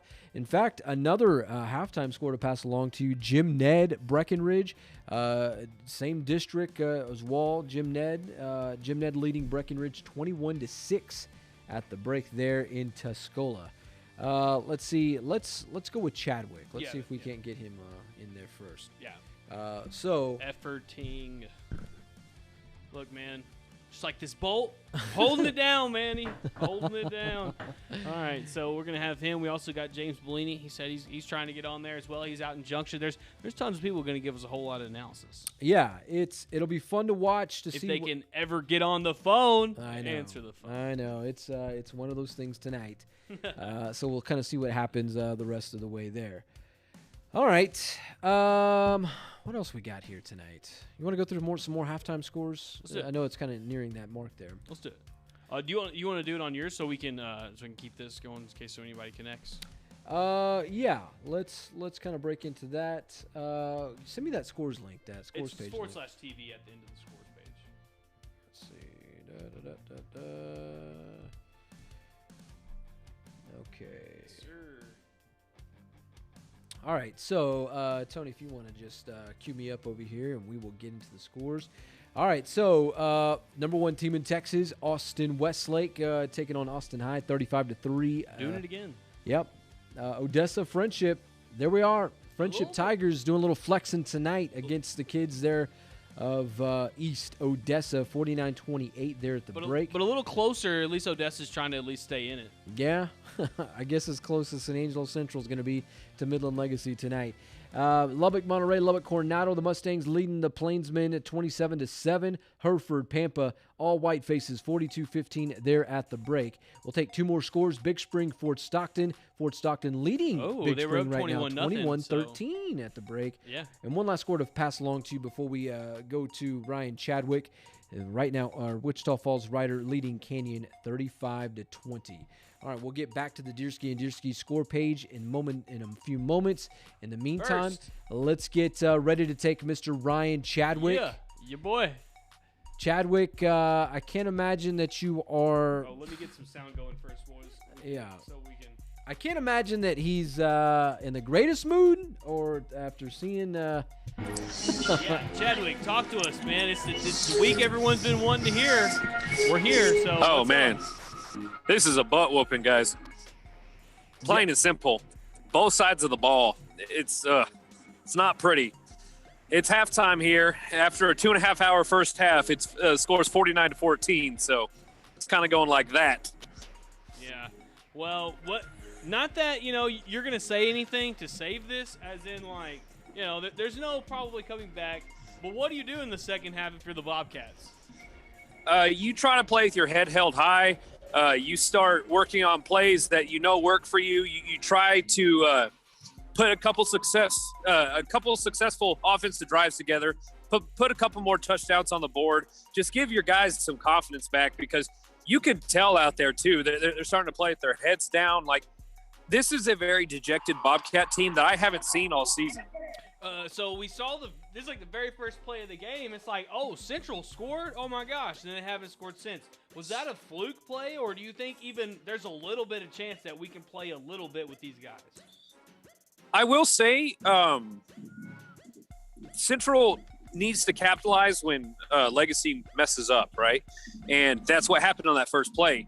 Their corner got burned, and Hill threw a perfect pass to him, right? So, like, I know that's how the Bobcats can play offense, and that's, like, when they're on, the defense has made several stops. Like, they forced 4 punts out of Legacy tonight, but every single time the Bobcats haven't taken advantage. Not to mention, Hill's thrown 2 picks. One of them was right after a 4th down stop by the Bobcat defense when it was still 14-7. And that could have, you change a couple plays and the game's different, What really is disheartening for the Bobcats tonight is that, like, they finally put together a really good drive to go and score right before halftime. They had to kick the ball off one more time with about a minute left in the first half, and Legacy took it to the house, like 80 yards, kickoff return. So Ryan, last question before I let you go. One thing that's been really going on and that's been hurting the Bobcats, Tyler Hill's been throwing interceptions. They got that stop in that 4th and 1, and the next play another interception. What do you think he can do to kind of settle his feet down in there? I think that he just needs to calm down a bit. He's holding on to the ball a little bit too long in the pocket now, and so he's pretty inaccurate as well. But that has come with throwing those interceptions. So the coaches need to set him up with some easy gimme passes like stops, screens, maybe a couple swing passes out to the running back, maybe hit one of his guys out in the flat, just to get his confidence back up. Because, we all know he can throw. He just needs to throw, so. Yeah. All right. Well, man, you got any last questions for him? Is there any way anybody can stop McKylan Young this season? Do you envision that? Do you see that at all possible? If Midland Legacy's offensive line keeps playing like they do, no. The kid is so talented. If he gets you out in open space, he's gone. Yeah. And now seeing him in person, that kid is so good. Like I can see why colleges want him. He'll cut on a dime, that's for sure. All right. Well, yeah. We'll see you after it. All right, guys. See ya. All righty. Ryan Chadwick kind of breaking this one down for us tonight. It's 49-14. San Angelo Central leading Midland Legacy. Trammell, I'm gonna send you a little video action here. I got you. Oh, we have Tristan? Yeah, we got it. Okay. Hey, there he is. We see him. All right, so let's welcome in Mr. Tristan Franklin, live and in color from Andrews, Texas. Let's bring him into the broadcast here. Tristan, how you doing, my man? Really enjoying some high school football. You know the deal. Man, it's very different not seeing you in Love You Blue this season. It's very different not seeing you in uniform this season. What was that? It's a lot different seeing you on this side of the tape instead of that other side with you not being on the field. I tell you, once I got hurt, I kind of got used to it. Just like I like supporting Lakeview, man. It's good. It's good seeing what these boys can do. It's good seeing what they bring to the table. So I like seeing it, man. All right, well, let's get right into it, man. Start telling me about the game. What's going on? Tell me what's going on. Just really little mistakes that they can clean up. It's really just offensive errors that they can clean up. A little bit of they didn't make their reads. They threw it. The reads weren't good. And I mean, defensively, they were actually putting up a fight. But towards the end of this second quarter, it looked like offense was picking it up a little bit, getting back in the groove. But right now, they're heading back in for the third quarter. So we're going to see if the offense can keep up the energy that they brought to the end of the second quarter. Tristan, Andrews is playing. Lakeview, they're coming off such a tough loss last week against Fort Stockton. Do you think there's a little hope for them to maybe put a little second half magic together in this one against Andrews in the second half? I really do think they can make it happen as long as they have that energy and know if we come back with these 2 quarters left and we play the way we did last game, we'll be fine. As long as they have that positivity in them, I really think they can do it. I gotcha. We saw defensively. Is there a guy that maybe you have your eye on tonight that's kind of like said, oh, he's not doing too bad. I like what he's up to tonight. Is there a guy that's kind of doing a little flexing that you like tonight? Ricky Ramirez. Ricky Ramirez is the man that's making it happen. That dude's got some speed on him. He will take off, and he's getting, I'd say, about both of his kick returns for about 30 to 40 yards. He was running, man. Gotcha. Okay. All right. Well, any advice from someone who's probably been in the same kind of situations? What would you tell those guys in the locker room right now to kind of get them fired up and let's get it going? Just start the second half off like it's 0-0. Bring what you have left into the game. Don't be beat, because if you be beat, then there's no point in even finishing the game. You know what I mean? You just gotta look at the brighter side. Hey, we can come back. We can do this as long as we clean up this, as long as we clean up that. Just think of all the stuff that you messed up on and think of how you can fix it. Okay. All right. Well, you heard from someone who's been there. Yep. Tristan, hey, how about we check in with you after the game, my man? Definitely, that'll work. All righty. See you then. Chiefs right now trailing 38-8 against Andrews, trying to avoid that second district loss. So it's been a tough night for them. I wouldn't say it's out of the realm of possibility for them to come back, but they're gonna need some big plays to happen down the stretch of this one if they want to have any chance tonight in effort to come back. So. Yeah, Manny, it's like they're gonna have to call the guys over there at Angelo Bolt and get them to fix it up, man. They're gonna have to get a bunch of fixes. They're gonna get to tighten up all their nuts and bolts because they're really gonna have to buckle down this next half. I gotcha. Tremel, I sent you a video. I know this weekend is Halloween. If you check in the downloads folder there, it's kind of it's a football / Halloween type of story. I know we're here at the break as we kind of wait for a lot of these games to go back. It's the graveyard, if you will. Where is it? It should be in your downloads folder. If you go into downloads, there in the iMac. Okay. And it's a little gravy. It's great. It's how a football team, how a West Texas Central Texas team, how they kind of embrace the spirit of Halloween all season long where they're at. Downloads folder, Tremel. I sent it to you. Let's see. I'll send it one more time. What did you send it via? Let's see. Let's get it to this here. We'll share. Airdrop again with that there. So as we kind of, let's see. All right. iMac. It is on the way again. All right. So we'll check in with that here momentarily. Plus, it's been a tough go for the Central Bobcats tonight. Down 49-14 to Midland Legacy. Midland Legacy is a very good football team this season. Seeing not one but just multiple players. Mykylan Young entering tonight with 29 touchdowns. I can't imagine that we'll see much of him in the second half, as he's just a guy that's just a showstopper. Cuts on a dime, crazy speed. But Marcus Davila, the QB1 for Legacy, also another kid that just balls out of control each and every week. Tremel, do you see that one? I sure do. All righty. In the meantime, go ahead and take down the lower third there. In the meantime, we'll take a step aside. In the spirit of Halloween, and Tony, if you want to adjust the volume on that there. In the spirit of Halloween, in the spirit of Texas high school football, we bring you the graveyard from San Saba, Texas. And Tremel, if you move that cursor over just a touch there, if that's not in the way. All right. In the meantime, we bring you the graveyard from San Saba, Texas. Happy Halloween.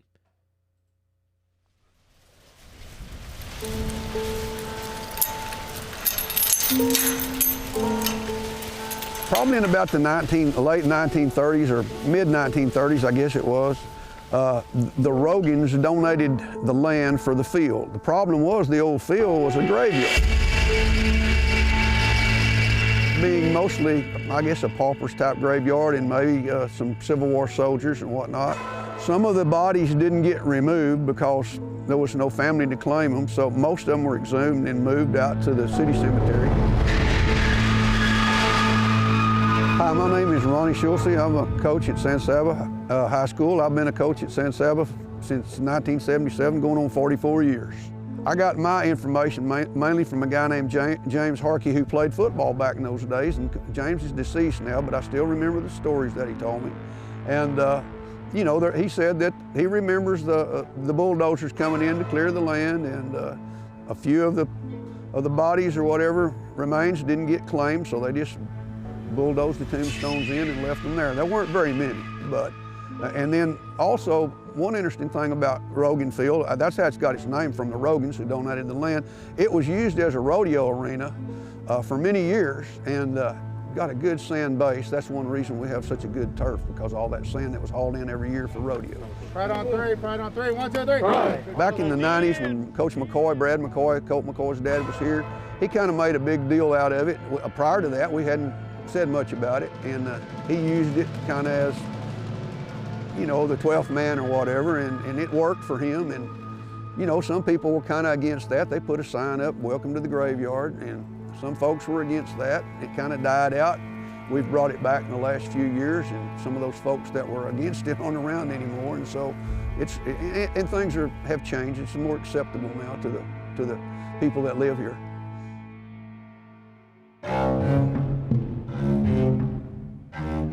Well, I had off season. I think it was about 2011. I walked in the west gate. Our weight room was down there at the time. We've since moved it up here. But I walked in the west gate and I looked in under the hedge there by the fence and I saw a piece of bone laying there, and I went over there and picked it up and I looked at it and I said, this is human. There's no doubt about that. And it was very old. It wasn't anything fresh. So I gave it to my head coach at the time, and I don't know what he did with it, but there was no doubt in my mind where it came from and what it was, because a ball like that, a hip joint ball, there's not any other bone that looks like that on any other animal I can think of. I thought, well, it was kind of an oddity. I thought, man, what a deal, you know? I mean, but things happen. I mean, things get pushed to the top every now and then. Like I said, I knew that there was some remains there, but I didn't expect to find something on top. I figured it was long buried and a lot deeper than that. Well, I've heard some other football players that tripped up out there on the yard line, tripped over the yard line, so to speak, that thought maybe somebody grabbed them when there wasn't anybody else there to do that, but that's kind of just more of a joke than anything. We really don't headline it like maybe we should, but we say welcome to the graveyard. Well, that's about all we say. We don't really write anything about it or say anything about it or make that big a deal about it.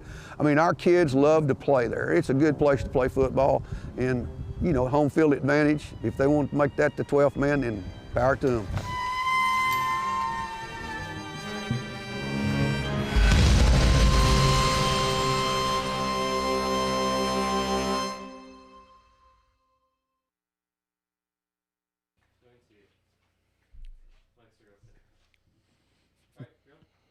All right, nothing like seeing the graveyard there in San Saba, Texas. Spooky. Yeah, it's the fact that is an old cemetery there in San Saba is crazy to think, and they play football on that. That's what they do there. So it's fun to see that. But yeah, it's a lot of fun covering high school. But that's I've been covering high school football for well over 10 years now. And whenever I first heard that story from San Saba, I couldn't believe it, because I thought, first of all, that was probably a myth, Mm-hmm. And I was like, huh? Like kind of like right? That's just something they tell teams when they get there or something. Yeah. Kind of get an edge. No, I guess it's true. Kind of weird. Yeah, it is. It's very weird, weird, to say the least. I don't know if I would like that. Yeah, it's different. At some point, if that's your home field, doesn't that hurt you a little bit? The curse might. Are they good? Yeah, I don't. San Saba. I mean, they're having an okay season this year. I mean, are they usually good? They've been in recent years have been pretty solid. So. I got you. Trimble, how about we take a look at some of these scores from around the areas we wrap up the halftime. Second focus. Kind of give me an opportunity to kind of assemble a few things to get out to our friends here in West Texas. So he'll kind of prepare some of the scores page, the Deersky and Deersky scores page. Trimble, whenever you are ready, sir. All right. Remember, guys, if you're seeing me because of Angelo Bolt. They're going to bring you this live desk from now on. And Deersky and Deersky Realtors is going to bring you the scores page. Let's check it out. So we're going to start with Canyon versus Wichita Falls Rider, 35-17. Rider up big in that one. Oh, we got to go to the right keyboard here. Amarillo Caprock, Amarillo Paladura, 13-7. Caprock. 6-0. South Lake Carolina Keller, Timber Creek, halftime score. What a defensive battle. Eastland and Merkel, 21-15. Eastland. Euless Trinity, 35. Haltom, nothing. Halftime score. Pecos and Monahans. Monahans, 25-14. They're leading. Midland Greenwood's up against the Snyder Tigers, 14-7. Sonora and Grape Creek tied at halftime. Oh, wow. Is this? We may need to check in on that one. Yeah. Sonora's all right this season. That's nothing against the Grape Creek Eagles. Grape Creek almost had a win last week, and they ended up falling at the very last minute, so maybe they can hold on to this one. Andrews Lakeview, 38-0. Andrews up big. 38-8 right now. Oh, that's right. We saw a touchdown. Let's go. Ingram Moore, Brady, 28-0. Brady's up. Arlington Seguin versus Aledo, 31-7. Aledo. Azle, Abilene Cooper, 21-0. Azle's up against the Cougs. Now Lubbock Cooper, on the other hand, up 21-0 against Abilene Wiley. Westbrook, Robert Lee, 8-0. What a weird six-man score. It's first quarter, so I bet there's a little update to that one. El Paso Pebble Hills, El Paso Montwood, 0s. See an update from that one later, hopefully. We'll have an actually updated score from this. It's 28-0 Christoval, or is it? It may be bigger than that now. I want to say it's 35. 35-0 Christoval Cougars. Roscoe Highland, Bront, 22-0 Roscoe Highland. Galena Park North Shore, Humble Atascocita, 14-7 Atascocita. Miles, Rock Springs, 12-0 Bulldogs. Odessa versus Friendship, 35-14, Friendship Tigers. Stanford and Forsan, 6-0, Forsan. Boyd and Pilot Point, still tied at 7. Lubbock Coronado, Lubbock Monterey, 20-7, Coronado. Johnson City versus Centerpoint, 8-0. Hereford, Pampa, 28-8. Hereford's leading that one. Hawley versus Colorado City, 7-0 Hawley. Fort Stockton, 21, leading against Big Springs. They only have 6, second quarter. Paradise and Whitesboro, 7-0. Ozanne and Harper, tied at 0s. Reagan County, Idalou, 0s. Denton Ryan, Frisco Independence, 20-7 Denton Ryan. Midland Legacy Central. I think we have an updated score of this one too. What is it? 49-14. Yeah, 49-14. So that one's pretty far behind. Coleman 13, San Saba 7. Coleman's up. Bangs and Ballinger 13-3. Ballinger. Prosper and Allen tied at 14. Wall Clyde 21-0. Wall. Jim Ned Breckenridge 14-6. Jim Ned. Paso Americas El Paso Franklins 21-19. And Midland Abilene High 14-7. Dumas and Canyon 14-0 Dumas. Bartlett and Somerville 0. Cisco Goldthwaite 12-0. And Winters De Leon 14-0. It's been the Deersky and Deersky scoreboard, brought to you by Deersky and Deersky Realtors, the real estate professionals of Texas. Whether it's a handyman's dream, a dream home, or perhaps a home on the range, Deersky and Deersky can help you find or sell your next home. After all, everything we touch turns to sold. Deersky and Deersky Realtors, the real estate professionals of Texas. Alrighty, well, welcome back. Deersky and Deersky always hooking us up with the scoreboard there. Gotta always appreciate those guys. Yeah, in the meantime, hey, speaking of scores and speaking of big bolt type plays, how about let's check in with our friends from the Permian Basin. Lakeview Chiefs taking on the Andrews Mustangs there at the Mustang Bowl in the Permian Basin. Check it out. It is 38-8 Andrews. How about let's make it 38-16. Hey, that's okay. The Remember, Chiefs. we're talking, do they have a chance of coming back? This is about the only way they can do it is score right off the bat. 2-point try good. That's got them to 8 16. points. Hey, so this one, What's the score? 38-16. That's very much in the range. That's two score ball game. Hey, they came back from, I believe it was 14 unanswered points last week. Well, there you go. I think that's 16, ain't it? Yeah, it's 2 scores. Yeah. They're within 2 scores right now. So the right. Chiefs not out of the conversation of, pulling off a comeback tonight. All right, perfect. All right, Tony, let's come back to the desk. 38-16, Andrews leading Lakeview. This one was their opening drive of the game, so they just kind of put them in their place there. I mean, you got to love to see whenever Lakeview kind of just is able to kind of assert their way. Hopefully this defense, whatever they encountered in in that halftime. So, Manny, remember, I write stories for a living. I don't do math. So, for all y'all in the comments that were probably thinking this guy's math is way off, it wasn't 16. That's actually 22. So it's actually a 3-score game. 3-score game? Yeah. Right now? Yeah. With Lakeview and 38-16. 38 22. Okay. Yeah. So. They let Yeah, they let us 16, have it. 30. Yeah, 16. Whatever. That's what I get for trusting Trammell. I with know the- with math. I know that's what we don't do. Remember, Matt writes for a living, does not do math. So so 3-score ball game, but still not impossible. There's a ton of time. That was the opening drive of the third quarter. If they can come up with a stop, come up with a few turnovers, well, they're right back in this one. So. In the meantime, let's go back to San Angelo Stadium. It was 49-14 when we left you at the halftime break. Midland Legacy leading San Angelo Central. They got the ball first. What did they do with it? Legacy got the ball first to start the half? Yeah. Legacy got the ball first, and what do they do with it? Just give it to your man, Colin Young. walking in the end zone. Wow. And honestly, they're lucky that this guy stopped the recording, because I bet he just ran back into the locker room, because he'll probably sit the Look rest at of the that. second half. I mean, he's just cruising his way into. I mean, that's like a Forrest Gump type thing. You Yeah. know, he doesn't stop. No, he runs all the way into the locker room. and I ran. So and that ran. I mean, we saw 2 recorded touchdowns tonight. So I think he does only have 2 touchdowns tonight. Well, he's got one catching.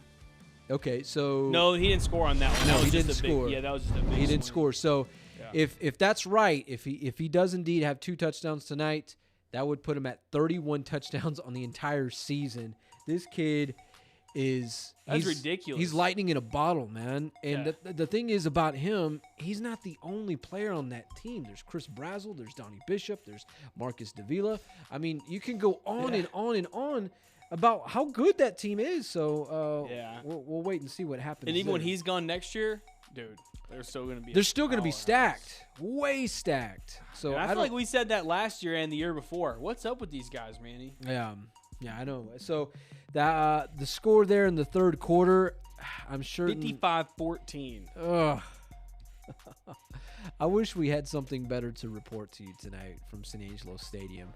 I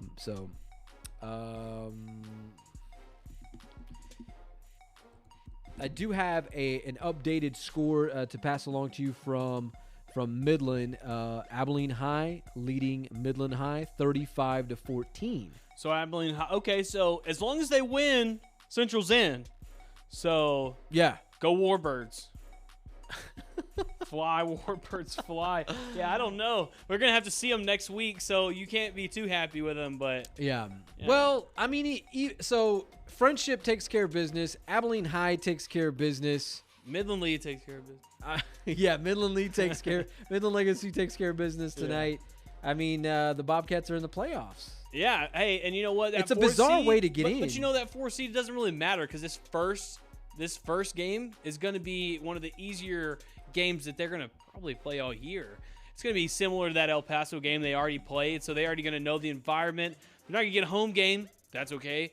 They can go to El Paso. They've already done it. Yeah, I mean, they proved that against El Paso Montwood. Now, round 2, we'll see what happens, right? We'll cross that bridge when we get there, but Right. at least, you know, you have some hope for them for round 1. Yeah, it will be. I mean, that as bizarre of a season it's been for the San Angelo Central Bobcats. Right now, down 55-14 against Midland Legacy. They're still within reach of the postseason. This reminds me. I can go back to my years as an up and coming sports broadcaster in Abilene. And I remember an indoor football team called the Abilene Rough Riders. Okay. And so they were part of, like, I think it was the IFL or one of those bizarro leagues. And I think they were on like a 5-game losing streak. And even though they kept on losing, well, all these other teams around them were so bad that they were still within reach of the playoffs. And long story short, they were so bad that season, they even themselves reached the playoffs, and it was so weird. They ended up getting blasted, but it was like, okay, you're not a very good football team. You've probably seen better days, but yet it's someone who was still, fingers were crossed. I mean, the whole thing worked out for them. It was very bizarre how each and every week that was like our storyline.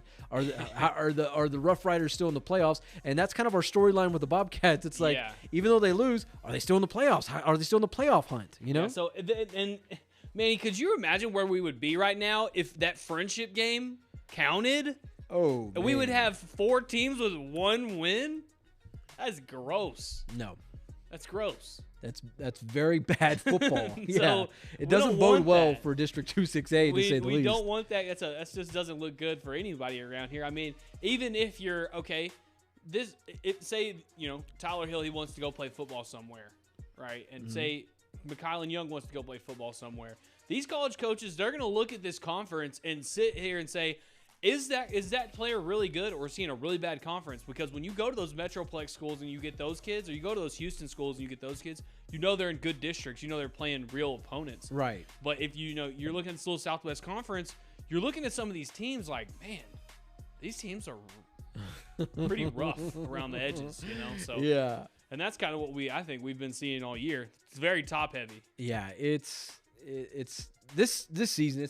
This has been the most bizarre season since covering San Angelo Central since 2014. Been the most bizarre season I've witnessed. With They them. have no identity. That's kind of the thing, and it's that. Yeah, no, Tremel, you hit the nail on the head with that. That's because what could you do? Are they a passing team? Are they a passing running team? Are they a running team? Are they a defensive team?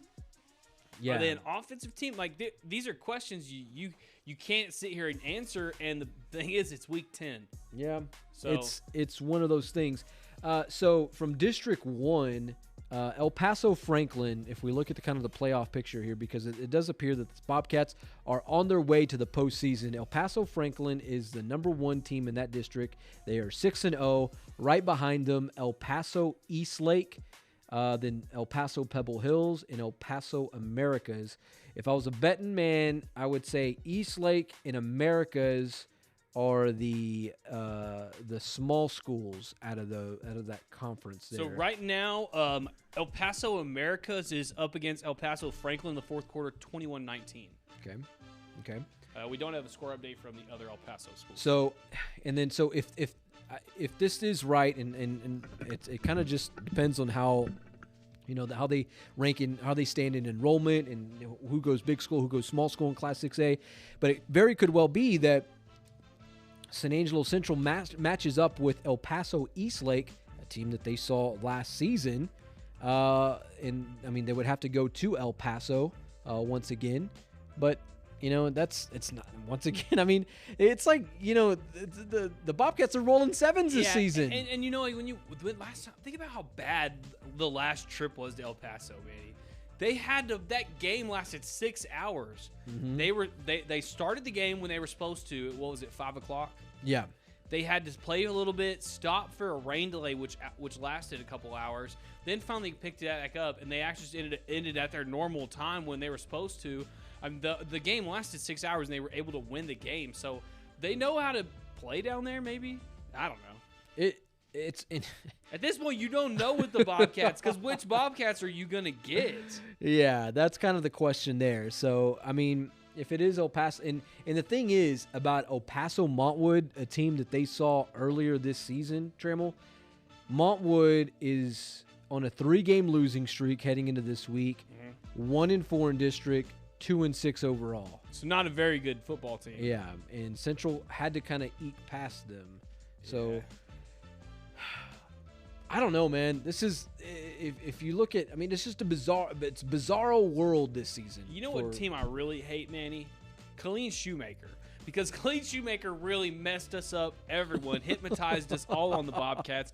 Do the same thing you just did. Look at them. This team has whooped our butts for years, Manny. Mm-hmm. This year, we go down there and beat them, and we're thinking, oh, man, we're legit. What's their record? Yeah. What is Shoemaker's record? Can you see that? Colleen Shoemaker. Let's pull it up. Yeah, because I mean that was the big win that you could say this Bobcat team got this year. Yeah, and that was the no, you're exactly right about that. And it's and it was like, oh, we finally got past this team that.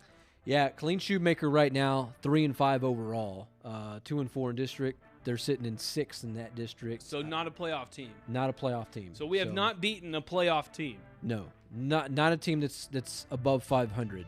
Yeah. Or at 500. So yeah, that's going to be a challenge then, especially a 4th seed.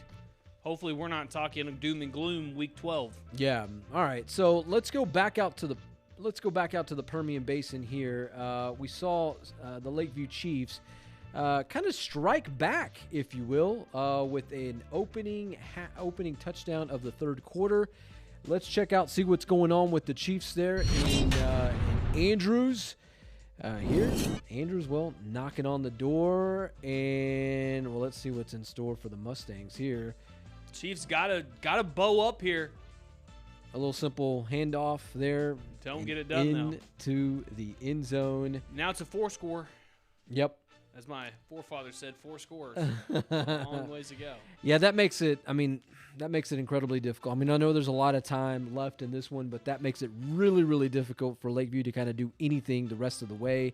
I mean, they're going to need a turnover. They're going to need multiple turnovers. Onside, they're going to need a Hail Mary. They're going to have to pull a bag of tricks out. Yeah. You know, one of the things that Come we back to did the in desk. high school, Manny, and this might not really surprise you because the record, right, that we always talk about, the record that was broken for the touchdowns or whatever. Uh-huh. Well, that's because every week in practice, throughout every single game, we played 13 games that year. We did 13 different trick plays. We did one every game. We ran one trick play, and we always would install it every year or every week. Maybe that's what the Chiefs need to do. Maybe the Chiefs need to dig in the old bag of tricks and just find The something. old bag of tricks. Yeah, double pass, flea flicker, a little fumble-rooski, whatever you can whip up. Yeah, that's for sure. All right, let's go back out to San Angelo Stadium. And I know this has kind of been a one-sided affair, but, Midland Legacy, they're a highlight machine waiting to happen. It was 55-14 Legacy. Check it out, a little special teams action. Donnie man. Bishop, this would make it two special teams touchdown, his second special teams touchdown of the night. Oh, my goodness. Well, what was the first one? The first one we saw with the kick return. Oh, my gosh. So kick return, and now this. Yeah, it's the Donnie Bishop and McKylan Young and Chris Brazel show. Manny, there's Let's come back to the desk, Tony. There's three stages to football: offense, defense, and special teams. The Bobcats are getting their butts whooped on offense, defense, and now special teams. It's not good, Trammell. It's not good. It's all right. Well, if you, Yeah. if before we go to commercial, let's hit one more highlight. If you want to see some good plays for Concho Valley teams, here it is. I know it's been a real stretch to say anything. Down I-10, Christoval. They're going to make it happen, though. We've been seeing him catch the ball on defense, but here's an offensive play for him. There it is, touchdown. Ooh, right in your wheelhouse there, James Bellini. I know, perfect. Caden ball Carpenter. Right there. Caden Carpenter for the touchdown. Usually catches interceptions, leads the 2A division in interceptions. Gets an offensive one right there. Yeah, that kid. What a ball. He's special, man. We've talked about these kids plenty already this season. Shout out James Bellini. Tight shot. Gotta love it. So that makes it 42-0, Christoval. 4:50 left in the third quarter. We got to check the line on that, man. Check the line. Oh man, yeah, that's a whole lot. I mean, whole lot to nothing there. In the meantime, we do have a highlight to bring to you from Grande Communication Stadium.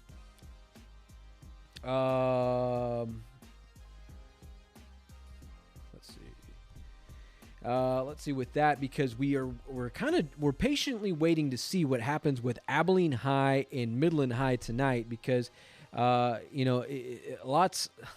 obviously Central not going to win this game against Midland Legacy tonight. Let's just be real. I think we can already kind of call that one.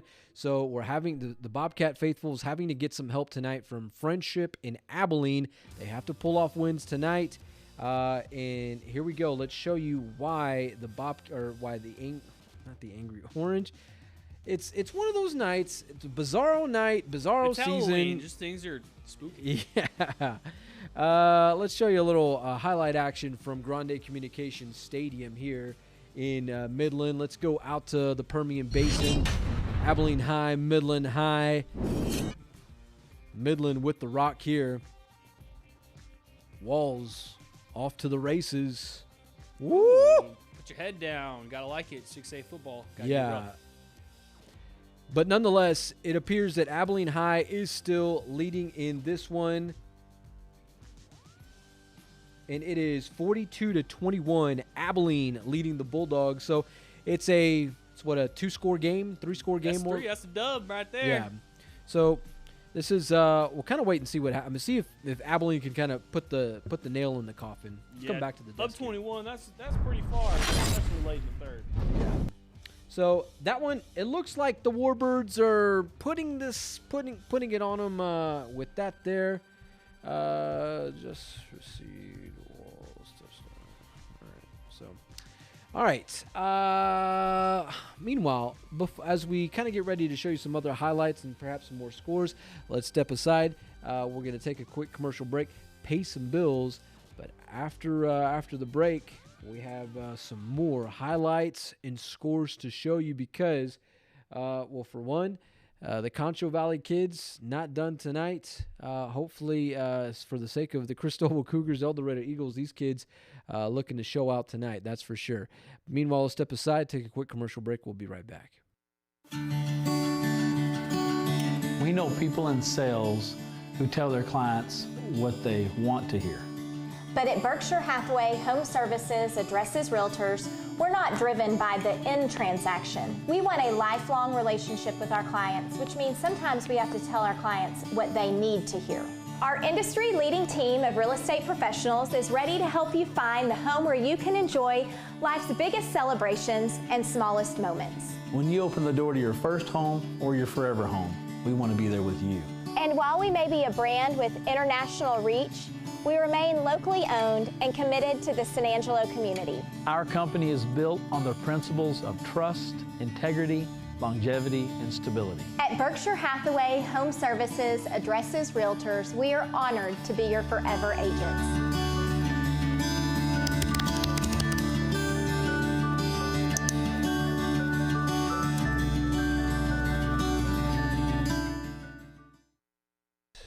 Big shout out to Berkshire Hathaway Home Services hooking it up this season, making sure we have Bobcat highlights all season long. Tremel, I think we have one highlight to show you here. Yeah, we're pretty good one. Back there in Junction, down on I-10. Maybe the Cougars have the football. It's going to be the last play of the third quarter. This is about the only play all night, Manny, that we haven't seen go in favor of the Cougars. Quarterback Lohman drops the football right off the handoff snap area and just gets sacked back there into the third quarter. Give us a score update on that. 42? 42-0 So. in that one there. Yeah, at least he recovered it, though. Didn't lose the football. So we'll see what happens right after this. Alrighty. Okay, let's take a look at some of these scores from around West Texas. Tony, I have that if you want to pull that up on camera 3 there. We can take a look at some of these. Let's take a look at the Deersky and Deersky scoreboard. Dumas Canyon 29-14. Dumas leading the Canyon Eagles. Canyon Wichita Falls Ryder 38-23. Ryder leading there. Amarillo Caprock, Amarillo Paladuro, Pretty close all there. 20s in the third quarter there. Brock Peaster, my goodness. That's a halftime score. That's a halftime 68-0. I think Peaster's like the team that's, I think they're the last place team in that district, but thankfully for the Wallhawks, they won't likely see a Brock unless they make it to that third or fourth round. Yeah, so right. But they got to still play some pretty good teams there. All right, so South Lake Carroll, Keller, Timber Creek, 35-0. South Lake Carroll. Yippers. TLCA early. Yeah. There's just something about TLCA. Why can't they have a good basketball program? They do. So what's up with their football program? What do you think is correlation between them? Man, numbers? I'm not sure, and it's probably that. Plus the conference that they play in. I mean, obviously you get mixed up with Breckenridge, Wall, and Jim Ned. I mean, it's going to be tough, but they're early leading the Eagles 65-0 there at Lakeview Stadium. Euless Trinity Haltom. We've seen Haltom beat up on Trinity in years past, but all Trojans tonight. Top ranked team in Texas. Denton Ryan, Frisco Independence, 34-7. Granger, Snook, all 14s. Now, why we're watching this game is because a second round matchup, and Granger is a team that could, I guess, take the place of. I mean, I think right now they're tied in the second spot in that district. So this is a matchup that El Dorado could be seeing down the stretch. Well, if you see they're 14, so they're looking pretty even there. Pecos, Monahans, all Pecos right now, 46-24 in the fourth quarter. Bartlett, Somerville, 35-6. Somerville's a team that Christoval could potentially see in the opening round of the Texas. Now they look a little better. They're kind of Yeah, and Bartlett, they're not as primed as Somerville is. I believe Bartlett is the last place team in that district, kind of the whipping boy, so to speak. Midland, Greenwood, Snyder, 34-7. Rangers leading the Tigers. That was kind of interesting because earlier in the season they were kind of flipped there. Like Snyder was good at the beginning of the season, and then we were looking at Greenwood like, what the heck? They're not right. Well, that's a good point there. Yeah, good flip there, I guess. Well, not good for both teams, but right. For the band of the Permian Basin. Class 2A Division I action. Goldthwaite, Cisco, Lobos leading the Eagles 39-13 in the fourth quarter. Andrews, Lakeview, we saw it there, 45-14. The Mustangs leading the Chiefs. Winners, De Leon, 48-14. Blizzards over the Wildcats. That's another team that's been struggling lately. Winners needing a dub tonight, that's for sure. Arlington, Seguin, in Aledo, 45-7. Aledo. The Bearcats, defending state champs, flexing is showing us why they are. Is that a Metroplex team? Yeah, Aledo is just in that Weatherford area. Azel, Abilene, Cooper, all Azel tonight, leading the Cougs 45-14 in the fourth quarter. Junction, Christoval, 42-0 Christoval down the hill country. Abilene, Wiley, Lubbock, Cooper, all Pirates tonight, leading the Bulldogs 35-3. Albany, Santo, 27-6 Lions. San Saba, Coleman. We saw the graveyard, the kids from the graveyard. Is that where they are? Yeah, they are in San Saba tonight, playing there at the graveyard. That's what I'm talking about, Manny. So that maybe the curse worked against them. Strange things happen there in San Saba. 42-7, Coleman leading the Dillas. Bangs, Ballinger, all Bearcats, 33-3. Wall, Clyde, all kids from the east end of Tom Green County. Boosting those numbers. Remember, we talked about earlier, they only score 12 points a game. Yeah. Would you put the over-under? Let me see. I have it right here. We'll come back to that. I know I have it at 37. 37. So if you bet the under, you're hoping that there's not a bad beat tonight. Yeah. 35-0 Hawks leading. Jim-Ned, Breckenridge. Wow, this one actually pretty a lot closer close. than I thought. Yeah. Has Wall played Breckenridge or is that next week? That was last week. Wall was within a touchdown. That's right. They squeezed by. They barely squeezed by. So Breckenridge giving Jim-Ned all they can handle tonight there in Tuscola. Eastland, Merkel, 35-15. Mavericks over the Badgers. Sonora, Grape Creek. Ooh, final? Is that final? We may have to check on the old Google there. Hey, we need Hey, Sonia. We need a Grape Creek resident to come double check this. We'll come back to that. Our scorekeeper Sonia's got to. We got to check that one out. All right, Ingram, Moore, Brady, 42-0 Brady. San Angelo Central, Midland Legacy. Right now, Legacy just extended its lead, 69-21. Hey, yeah. So we got our Grape Creek resident in here. Sonia, tell the people what is that legit? Grape Creek win? You're hearing. Can you check with your sources in the north end of Tom Green County? If so, 7-6. I'm in. I hope so. Go Creek. Yeah. That's a double take one. Mansfield, Duncanville, 49-10 Panthers. Just putting it on them, man. Yeah, Galena Park, North Shore. Another big boy right there. Those two right there. Those are ridiculous. 28-14 North Shore leading Atascocita. Midland, Abilene, 35-14 Warbirds in the third quarter. Lubbock, Monterey, Lubbock, Coronado, 27-7 Mustangs over the Plainsmen. We know who the team of Lubbock is. Yeah, Big Spring, Fort Stockton. Man, this one kind of close. Fort Stockton leading Big Spring. Not over yet. # row the boat for the kids. See what Steers, 21-13. Reagan County, Idalou. We'll have to get an update on that. 20-0 Ozona leading Harper at the break. Prosper Allen, 17-14. Battle the Eagles. Whitesboro Paradise 21-14 Whitesboro. 20 Anson Haskell 10-7 Tigers.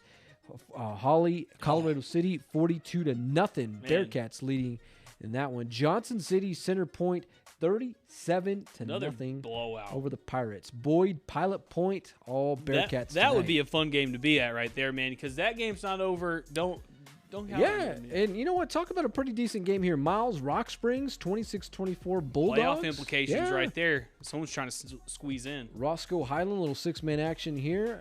That's probably over. 44-0. Yeah, only one 45. more point. You're close to that 45 rule.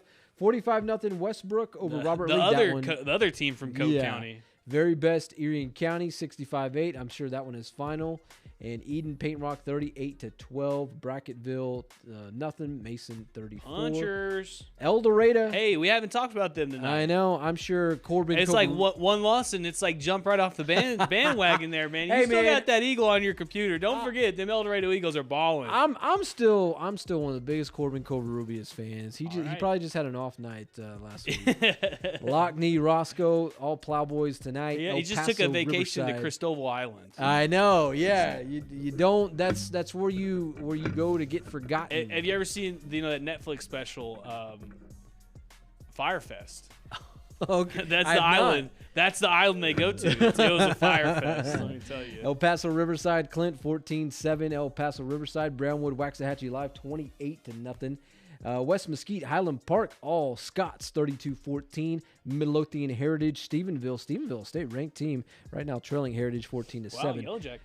And Austin High, Austin Westlake 35-3. Chaps leading in that one. That is your Deerski and Deerski scores page presented by the Real Estate Professionals of Texas. Whether it's a handyman's dream, a dream home, or perhaps a home on the range, Deerski and Deerski can help you find or sell your next home. After all, everything we touch turns to sold. Deerski and Deerski Realtors, the Real Estate Professionals of Texas. Tony, let's see. For the fine folks at home, let's show them that this actual score is real with Grape Creek in Sonora. Shona, we got this in on the Facebook page? On the Grape Creek community page. Okay, so this is the Grape Creek community page. We had to verify with our sources because... We always need to double check. But these Eagles, they flew tonight. Creek. Oh, yeah. No, I'm a man of big faith. I rock my Creek hat all the time. 7-6 beat the Sonora Broncos. Yeah, in Bronco Nation. Man, that's if you're a Bronco right now, hanging your head on this one is very much a thing that's going to happen. My goodness, what a bizarro night that this continues to be. Hey, Manny, I got something good. Positive highlights. Oh, man. Are you ready? I can't. This night is just mind-boggling as to what is happening. Well, either way, it's garbage time. So what do we do in garbage time if you're a Central Bobcat fan? You just sit back and you watch the touchdowns. They're going to score the second. Yeah. So here it is. Tyler Hill. He's going to find his man on a little post route, fakes the handoff, gives it to him, beat him right up there. Touchdown. So Bobcats. 69-21. 69-21. Yeah. Well, the over hit. So that what makes it 90 points? Yeah. It's a little bit over. The over hit. Yeah. Yeah. Well, the Rebels are going to get the ball after this, so we might be back. Stay tuned. Oh my gosh, can we stop the bleeding? Please. Hey, if we are looking for something of significance here, that's, I guess, somewhat in... Oh, man. We do have one more highlight here. In fact, we go back to Junction off Interstate 10. Remember our good friend Catcher Joyner that we saw last week that tore up the El Dorado Eagles? Where here you are. Little 5-yard touchdown action, carrying kids with them, wearing that 25 like Israel Joyner used to wear back in the day. Just like daddy. Yeah, just like his daddy, flexing like his daddy, as Master P, Lil Wayne would once say. Yeah, man, nobody wanted that smoke. That's for sure. 5-yard touchdown. It is 48-0 Christoval. One last look. Tony, let's come back to the desk. So it looks like Christoval, they are they're well on their way to another big win. Yeah, not even close, Manny. That seems like a bunch of these districts around San Angelo. Like you have the district that Wall's in. It's either Wall or Jim Ned. You know what I mean? Mm-hmm. You got they got still Southwest Conference. It's either Mojo or Midland League. You got this one. It's either El Dorado or Christoval. I mean, there's not a lot of balanced districts around. Yeah, I mean, you're not going to find that a whole lot. Yeah, you're just not going to see that. Well, we almost saw it if Friendship wouldn't have cheated, then everyone would have been one loss, cheated. and we would have all been equally terrible. So, speaking of a team that is really just going to make the playoffs no matter what, let's check out the Lakeview Chiefs as they're just keep on fighting. All right, so let's go back out to the Permian Basin, Lakeview, Andrews. I think I got control of this one here, Trammell. Or is that you? Well, that's me. Okay. There it is. Hand it to Choppa. Let him do his thing. Get to the Choppa and get to the end zone. Touchdown, Chiefs. Yep. So they would go for 2 in this one, and in fact, they would get it to make it 45-24. I mean, just a pitch right there, and that's pretty brave to be pitching the ball on the 1-yard line, but made it happen. Touchdown. It's like, well, I mean, what else do you have to lose, at that point? In the Taco Dome. So it's, I mean, it's a 3-touchdown game. I mean, I don't know if there's enough time for them to come back. They still need to manage. They have not found a way to stop Andrews tonight. So in order for them to at least have, gosh, I feel like we're just, I need to just record it, put on the old record player, as President 46 would say, if you listen to the old record there. It's just, they got to find a way to stop. Yeah, so that's actually we just got an update. Final score, 45-24, Andrews Mustangs. Lakeview's not going to get another district win. Well, they could, I guess, next week. Got one more chance to get a district win this season. We'll see what's up. Yeah. Yeah, it's so next week the Lakeview Chiefs, they will return back to the friendly confines of San Angelo Stadium. Hopefully we can see, I mean, it's been a while since there's been a win recorded in San Angelo Stadium. Yeah. Only I think Midland, week 7. Yeah. I mean, if you Since think then, you have to go back to week 1, Colleen Shoemaker. Only 2 wins this entire season in San Angelo. Hey, don't worry, San Angelo Stadium will host playoff games for little schools around the area. Somebody's bound to win. Someone will win. Manny, this is the thing. You're being pessimistic. Now, so there's a win every week. It just may not be for the San Angelo team. I know. Well, it's I mean, I don't know what else to say with that. 69 to what was it? 21? Yeah. 69-21. That's all you can say. 69-21. I know we'll be efforting some post-game sound with head coach Kevin Crane of the Bobcats, also with head coach of the Midland Legacy Rebels, Clint Hartman. Clint Hartman, I tell you, not to be, the guy that goes on about the other team, but I've gotten an opportunity to get to know him over the past few years. And he's a guy that's, I mean, if you ever get a chance to talk, if you ever, see him around Midland or what have you around Texas high school football, he's a guy that gets it, and he's very entertaining. He understands what it means to make sure and show his team, give his team some props, and to put his team on a pedestal. And he's a lot of fun to watch, and certainly he's a soundbite machine. He'll give you gold every time, and I know he'll give us gold tonight. That's for sure. Well, Manny, if you look at a lot of schools, and I know things are a little bit different, like when you get into college and NFL, because there's recruiting and stuff like that. Mm-hmm. You got to be a likable guy. But if you look at the best coaches to be in the game right now or to be in it, you got to have a little personality. Yeah. You got to be able to be a likable guy. You got to be able to win your guys over. I'm not saying any coaches around here. We have tons of coaches that are like that. We have tons of coaches with all kinds of excitement and all that stuff. But if you can be one of those coaches to set yourself up above everyone else that is just more personable, more who seems to care more, those kind of type of things, your team probably plays better, and you're probably going to get better kids to play for you. Without question. And I think you hit the nail right on the head there, because they play very loose. And what I mean that's no knock against them. What I mean by that is the fact that when you see them on the field, these guys are just, it's like backyard football for them. And that's the type of mentality that certainly Clint Hartman, kind of expresses within that. So that's what makes them fun to watch. That's what makes Midland Legacy fun to watch. I know they're gonna represent West Texas very well heading into this Texas high school football postseason. Joe Hyde, what you got over here? Joe Hyde's they stole my Angelo Bolt. We got to bring in Joe Hyde over here. Come on. So Joe I Hyde. stole your bolt.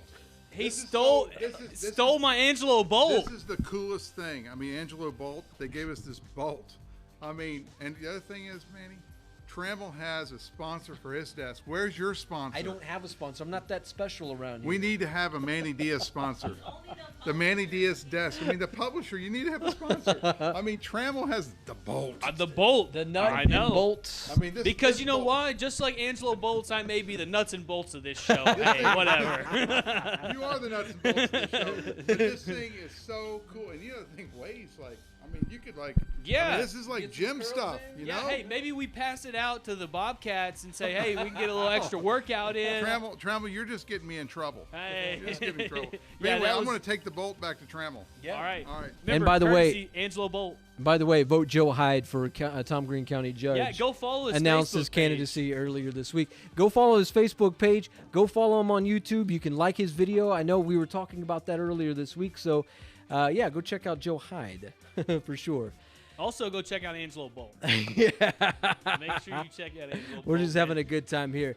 Tony, hey, how about we step aside for another quick commercial break? We're still awaiting some highlights, perhaps some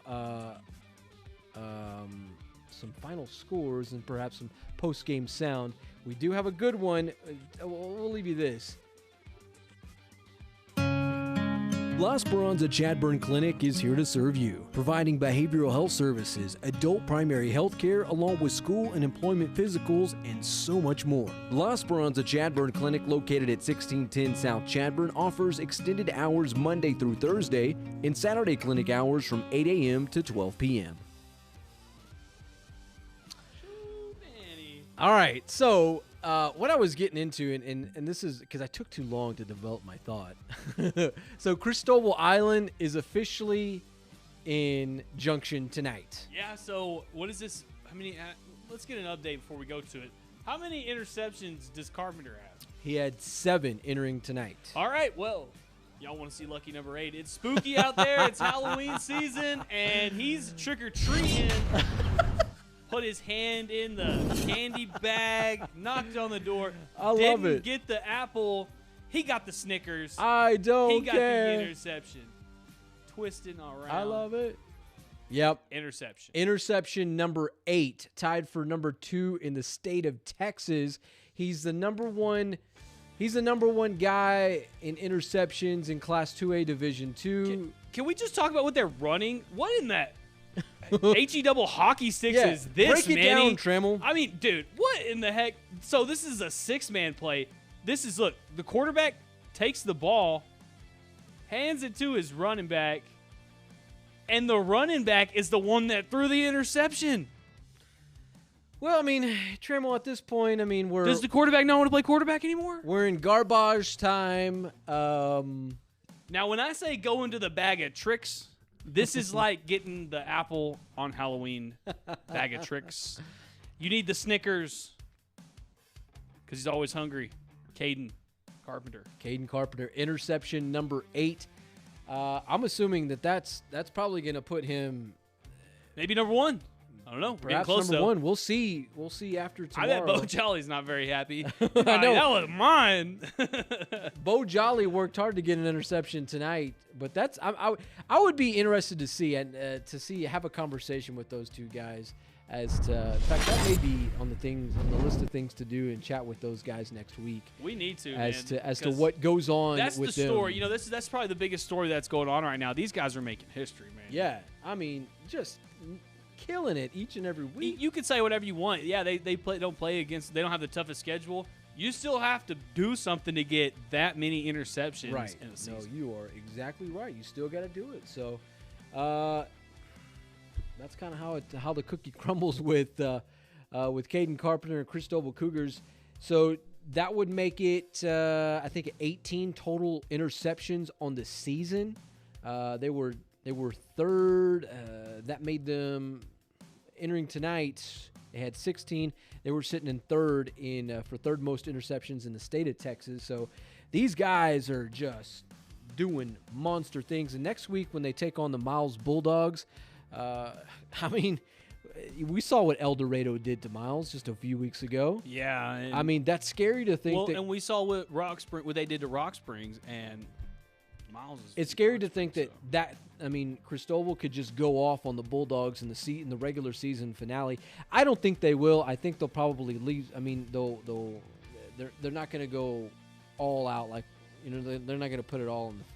No, it's put it all out there. There's going to be a lot of rest next week for some of these big players. Like McKylan Young's probably not going to play next week. Corbin Carver is probably going to play till halftime. This Fava kid's only going to play till halftime. I mean, you may leave those corners in there because your likelihood of getting hurt at cornerback is not as high as running back, quarterback. Those kind of things that you're taking hits. So you definitely got to keep your guys healthy because, Manny, it's getting that time of the year where it's I noticed you wore a hoodie today. It's starting to get fall time. Starting to get playoff weather out there. So you got to get your team right. Yeah, I love it. I mean, I love this time of year because, it's cooling down. We get away from that summer heat. My goodness. The San Angelo sun. Yeah, the San Angelo sun. It's a killer, man. So, yeah, it's nice to see that's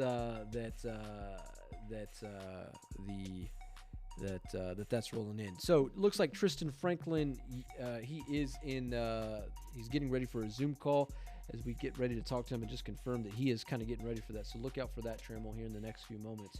We'll chat with him momentarily. The Chiefs falling tonight. The kids from the north side of San Angelo unable to it was 45-24. Andrews picked up the dub tonight over Lakeview. So Lakeview, but I'd rather rock with them boys and lose my pick than go out with a perfect pick. Yeah, I thought. Realistically, they had a realistic shot tonight to beat Andrews. Fortunately, it didn't work out that way. But if there was a week to get a win, it was this week. Now, not saying it can't happen next week against Big Spring at home. But obviously it becomes probably a little bit more difficult. Big Springs might be just a touch better than Andrews this season, but we shall see.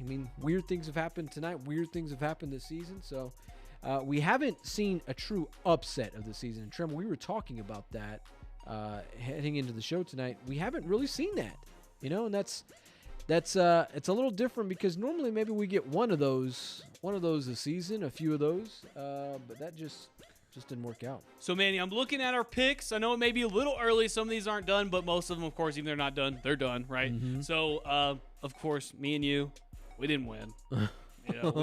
We had who do we have? We had Lakeview, of course, and then I had Odessa, so that sucks for me. But other than that, you were pretty good, 5-1. 5-1. But we had two winners tonight. Tie ball game, perfect scores, perfect picks. From Tracy King and Yantis Green. Perfect picks. I'm sure. So next week, y'all listen to those guys. Yeah, Tracy thinks that we modify our picks late. She thinks that we're a bunch of cheaters. Well, not this week. She held her own destiny and she won. So. Wow. So Tracy, I'm sure she's not going to let us. She's not going to let that one down. She'll be talking about this, well into next season. Hey, remember back in week 10 when I just killed you guys? She didn't win though outright. Yantis tied with her, 6-0. There we go. Yantis Green, congratulations, sir. I know you're still back there hanging out. Let's see. What else we got here? I know we're waiting to anything from Tristan Franklin. I'm pulling one in right now. Not sure who it's going to be. We'll see. Oh, we got Bellini. Okay. Instead. All right. So the Christoval Cougars victorious tonight against the Junction Eagles down in the Hill Country. Let's bring in Mr. James Bellini, who's been our boots on the ground there in Junction off Interstate 10. James, how you doing, my man? Oh, they just ended here. It was 48-0. I'm doing all right. Christoval just smothered them. All right, well, you're a Christoval native. Only got one more till you got a perfect district season. How do you think the crowd's feeling? How do you feel? How do you think the hometown's feeling? They're feeling good. They're ready to take Miles on. They're ready to go to the playoffs. I don't even know why they're playing the game next week, to be honest with you. Did all the players play the entire game, or did they sit anybody? No, there at the end they played their second string, but they kept their first string out there till probably about midway through the fourth. Bellini, seeing Caden Carpenter, Bo Jolly tonight, those guys have been battling this entire season for some of the top interceptions in the state of Texas. What was it like seeing those guys kind of get interceptions tonight and do some big things? It's neat. It's neat watching them work. You know, they're tied for first and second in the state. They're just good at what they do, and they're good in coverage. I think Caden's only been targeted like 12 times on the season. He's got 8 interceptions. That's pretty crazy. And to have 2 tonight, man. Yeah. So he's got to be close to number 1. He's scratching that. We'll Yeah, have to check he his should stats. probably have 7. What's that? Carpenter should have 8, and Jolly should have 7. Oh, did he get 1 too tonight? Yeah, both of them share. They came up with the INTs tonight. So Carpenter had 2. Carpenter had 2 or 1. Did Carpenter have 2 or 1? He almost had another one, but he only had 1. So he only had one. Okay. Hey, so Bellini, we titled Christoval, the Christoval secondary is Christoval Island this afternoon. Did you hear any feedback from the Christoval faithful in that secondary tonight? We got some good feedback from the fans here. I got some feedback on my Superman article I did about COVER1. Hey, show us the crowd. Turn that thing around. Let's see some of the crowd.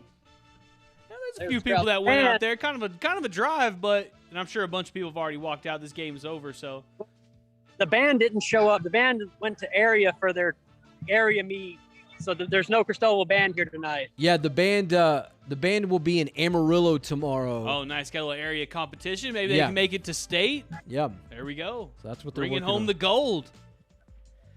All right, Bellini. I'm gonna go get this in to y'all. Okay, sounds good. Thanks for hearing from you, James. Be safe, Bellini. All right. Boots on the ground there in Junction, Texas. Christoval Cougars victorious tonight, 48-0. My God. Let's see. Okay. So let's I tell you what, we had somebody actually comment about this.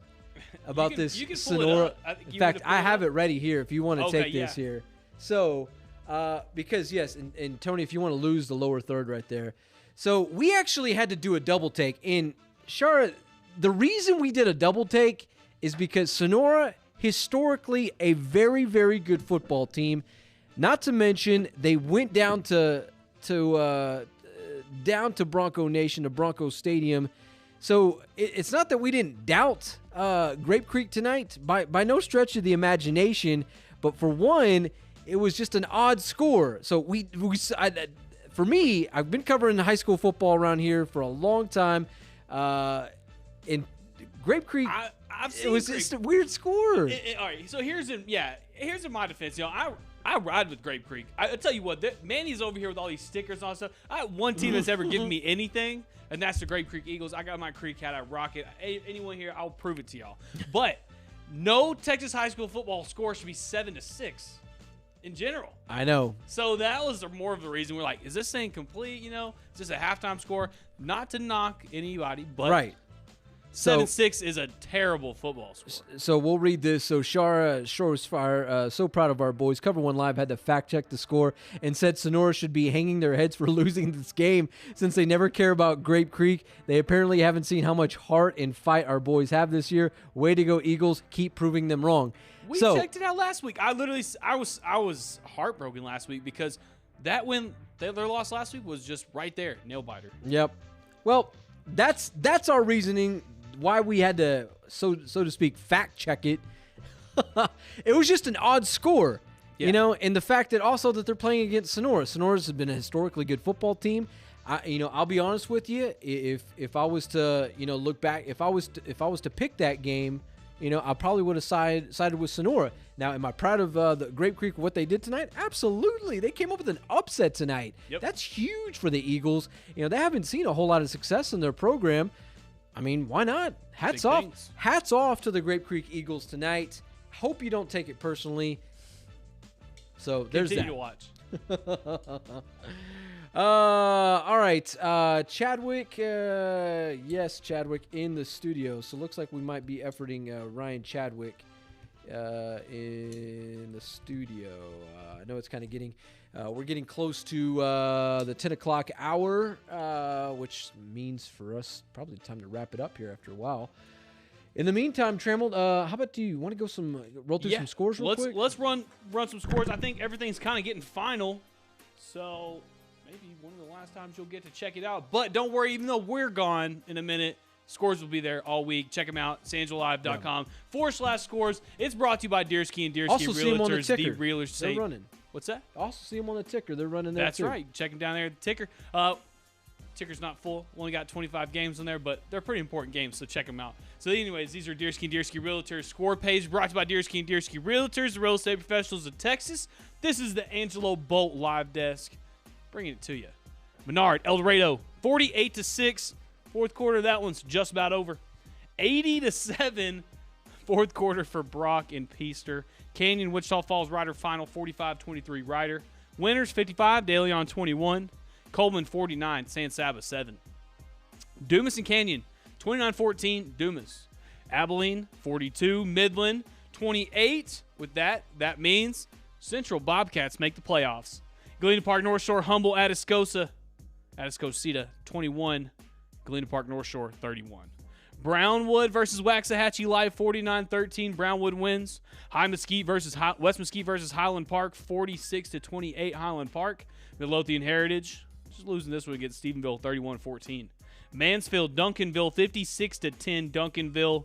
Austin Westlake, number 1 team in the state versus Austin High, 63-3. Odessa, Friendship. Friendship takes care of business, 56-35. Another key for that Central Bobcat playoff berth. Lubbock, Monterey, 14. Lubbock, Coronado, 34. Hereford, 49. Pampa, 23. Big Springs and Fort Stockton, fourth quarter, 1-point ball game, 29-28, Fort Stockton. Amarillo, Caprock versus Amarillo, Paladura, 27-20, Caprock. South Lake Carroll, Keller, Timber Creek, 42-0. Prosper and Allen, 28-23, Prosper. Pecos, Monaghan, 60-38, Monaghan's up. Abilene Cooper down. Abilene Wiley versus Lubbock Cooper. Lubbock Cooper's up 38-10. Euless Trinity, Haltom 42-0. Euless Trinity. Andrews Lakeview 45-24. Andrews. Jim Ned beats Breckenridge 35-12. Brady beats Ingramore 49-6. Eden Paint Rock 58-12. Eden. Arlington Seguin and Aledo 55-21. Aledo. Azeel versus Abilene Cooper 45-23. Abilene Cooper, is down in that one. Albany versus Santo, 33-6. Albany. Bangs and Ballinger, 46-3. Ballinger. Denton Ryan, Frisco Independence. Denton Ryan, 41-7. Wall won Big Night, 35-0 against Clyde. Midland Greenwood, 34. Snyder Tigers, 7. Anson 10. Haskell, 14. That is still a third quarter score. Clint versus El Paso. Riverside, 28-7. Riverside. Hawley, Colorado City, 55-0 third quarter score. Johnson City Center Point, 44-0 third quarter score. Halftime, Pilot Point and Boyd, 35-21. Forsan and Stanford, 16-0 Forsan. Miles and Rock Springs, 26-24 halftime score. Roscoe Highland versus Bront. This one's finished. Highland 60, Bront 14. Erie County beat Very Best tonight, 65-8. Mason, Bracketville, 41-0 Mason. TLCA down big against Early, 65-0. Granger and Snook tied at 14s. Bartlett, Somerville, 35-6, Somerville. Goldthwaite and Cisco, 39-13, Cisco. Junction and Christoval, 42-0. We actually have an update. What is that? Is that final? 48-0 final. Eastland, Merkel, 35-15. Eastland, Sonora, and Grape Creek. Score of the game, 7-6. This has been the Deersky and Deersky Realtors score page. Brought to you by Deersky and Deersky Realtors, the real estate professionals of Texas. Whether it's a handyman's dream, a dream home, or perhaps a home on the range, Deersky and Deersky can help you find or sell your next home. After all, everything we touch turns to sold. Deersky and Deersky Realtors, the real estate professionals of Texas. All right, so it looks like despite the loss tonight from Midland Legacy, San Angelo Central is indeed headed to the playoffs. Abilene High took care of Midland High tonight, 42-28. And with right around 3 minutes left in this one, Friendship is leading Odessa 63-41. So those are the two. There it is. Those are the two. Those are the two games that the Angry Orange faithful was watching, and they needed wins from Friendship and Abilene. So it looks like you could say Friendship and Abilene were the nut and the bolt for Angelo Bolt to get Central into the playoffs, and they got it. Yeah, Central's in. It's Central is headed to the postseason, so they will not have to wait. They will not have to skip the postseason or skip any of that. Put a wrinkle in that, or throw a wrench in that whole scenario there.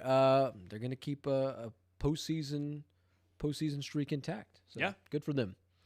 Meanwhile, we do have sound from Central head coach Kevin Crane as he talks about this.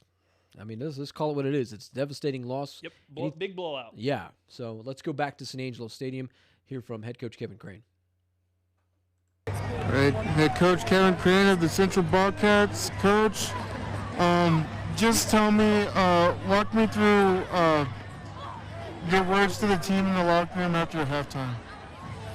I mean, we just we talked about just keep playing and keep competing all the way to the final quarter until there was no time left, you know. And I thought overall we did a pretty good job of that. Were there any standouts? Anything you were particularly proud of? I mean, I thought we fought hard and did some things well. We had some explosive plays, which was good to see. Our defense played good at times. We just, really it's credit to Midland Legacy, and they're a really good team. They got size, they got speed. They're a good football team, and made it tough on us tonight. But we did some good things that we can build on, and we got one more regular season game, and then we'll see here about the playoffs here in just a little bit. Obviously, you have a tough opponent coming up next in Abilene High. Maybe not as tough as Legacy, but tell me what's going to be your message to the team.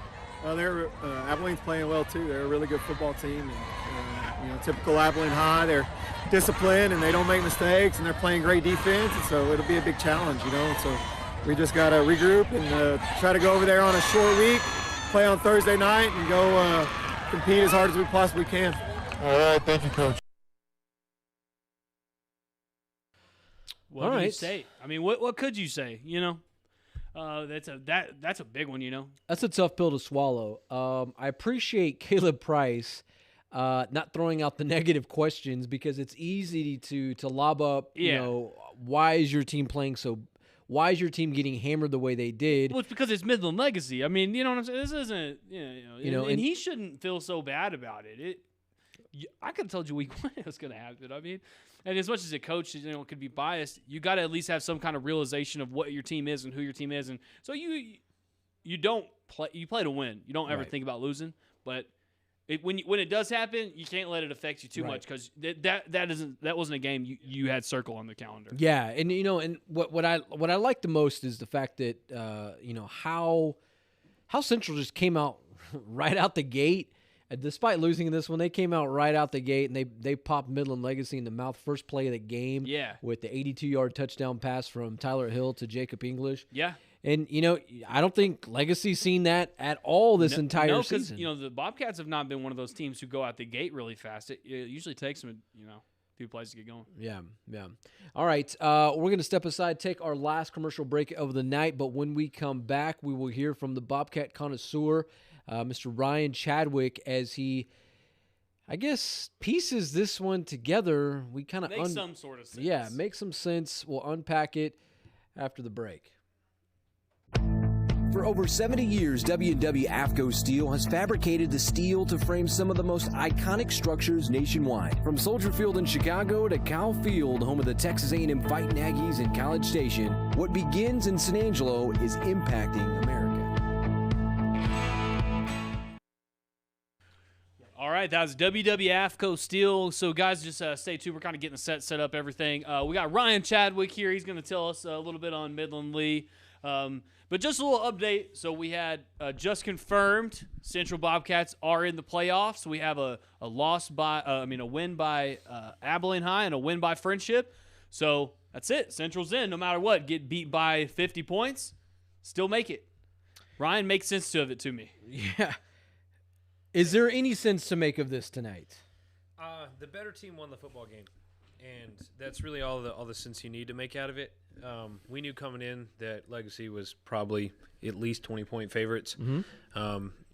I think the Bobcats played their hearts out in the first quarter, and after that, they just kind of didn't execute well enough.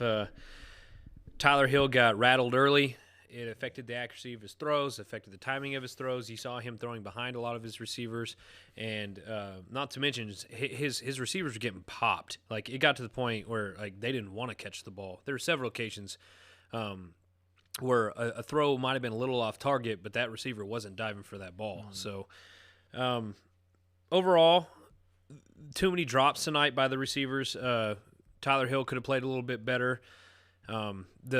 The complete lack of a run game is really what did the Bobcats in, because usually that's what allows Tyler Hill to settle in and run some play action. So why didn't their run game work? Midland's defense is very good. Front seven. The front seven are huge. They were, I don't know. I'm not saying that the Bobcats got dominated at the line of scrimmage, because they did keep Tyler Hill clean most of the night.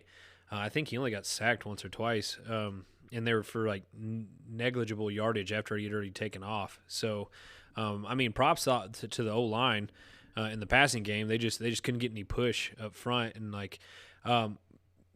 Legacy was playing like a team possessed tonight. Like they pinned their ears back and they were flying around the field. They were flying to the ball. Every single hit was a big hit. Like, they're just an incredibly physical football team, and they showed it tonight. Like, I have nothing but hats off to and my respect for that Midland Legacy defense, because even though Colin Young made all those great plays and Brazel was catching all those touchdown passes, both of those guys highlights waiting to happen. But it was set up first and foremost by how dominant the Legacy defense was tonight. Well, most importantly, the Bobcats, they are headed to the postseason. Tony, if you want to cue the tape here, camera 3, we can show you a little bit of Midland High, Abilene High, and you'll see kind of how this one was won. Certainly in this game here, folks, if we go out here, Abilene High victorious tonight, 42-28 in this one. So you see the pick six, or you see the interception there. It looks like a pick six, and this is a game that the Angry Orange faithful was. I mean, because there was. I mean, I'm not going to say that the Central fan base was anticipating a loss. They felt maybe they still got to go play the game. But in the event that they would lose, there was still some insurance from Abilene and Friendship for them to have an opportunity to win and get Central in the postseason. And there it is, Abilene High taking care of business tonight against Midland. These guys are going to be a tough out, and they're going to be a tough opponent next week for the San Angelo Central Bobcats as Central goes into the historic Shotwell Stadium to take on the kids from the north side of Abilene. But there we are. Yeah, Tony, let's come back to the depth, courtesy of Jeff Chandler Law there. Does it feel different knowing that, they scored an extra win from Friendship, having to forfeit the loss, having to forfeit the win, and how things are shaping up with this season, and then how they get into playoffs based on two other teams winning tonight? I mean, you got to feel good, especially it being Coach Crane's first season that they're in the playoffs. You know what I mean? At this point, the Bobcats need to take what they can get. They're a young team, they're an inexperienced team, and they're this was technically a rebuild year. New coach, new quarterback, veteran offensive line, but that's about all that was veteran on this squad. So, you would have liked to be in a position to where you wouldn't have to hope that your opponents, the other guys in your districts, basically lose to get you in the playoffs. But I mean, I don't think anyone cares at the end of the day. They're still in, Sure. So there's not a there. So you're saying there's not going to be an asterisk put on anything. It's like, okay, that's the season that Central, they kind of got in because Friendship had to forfeit a win, and they again, yeah, like, it's just one of those. I mean, Central did everything they needed to do. They didn't start a guy who was suspended. They didn't even rat anybody out. Like, you know what I mean? They just played the game.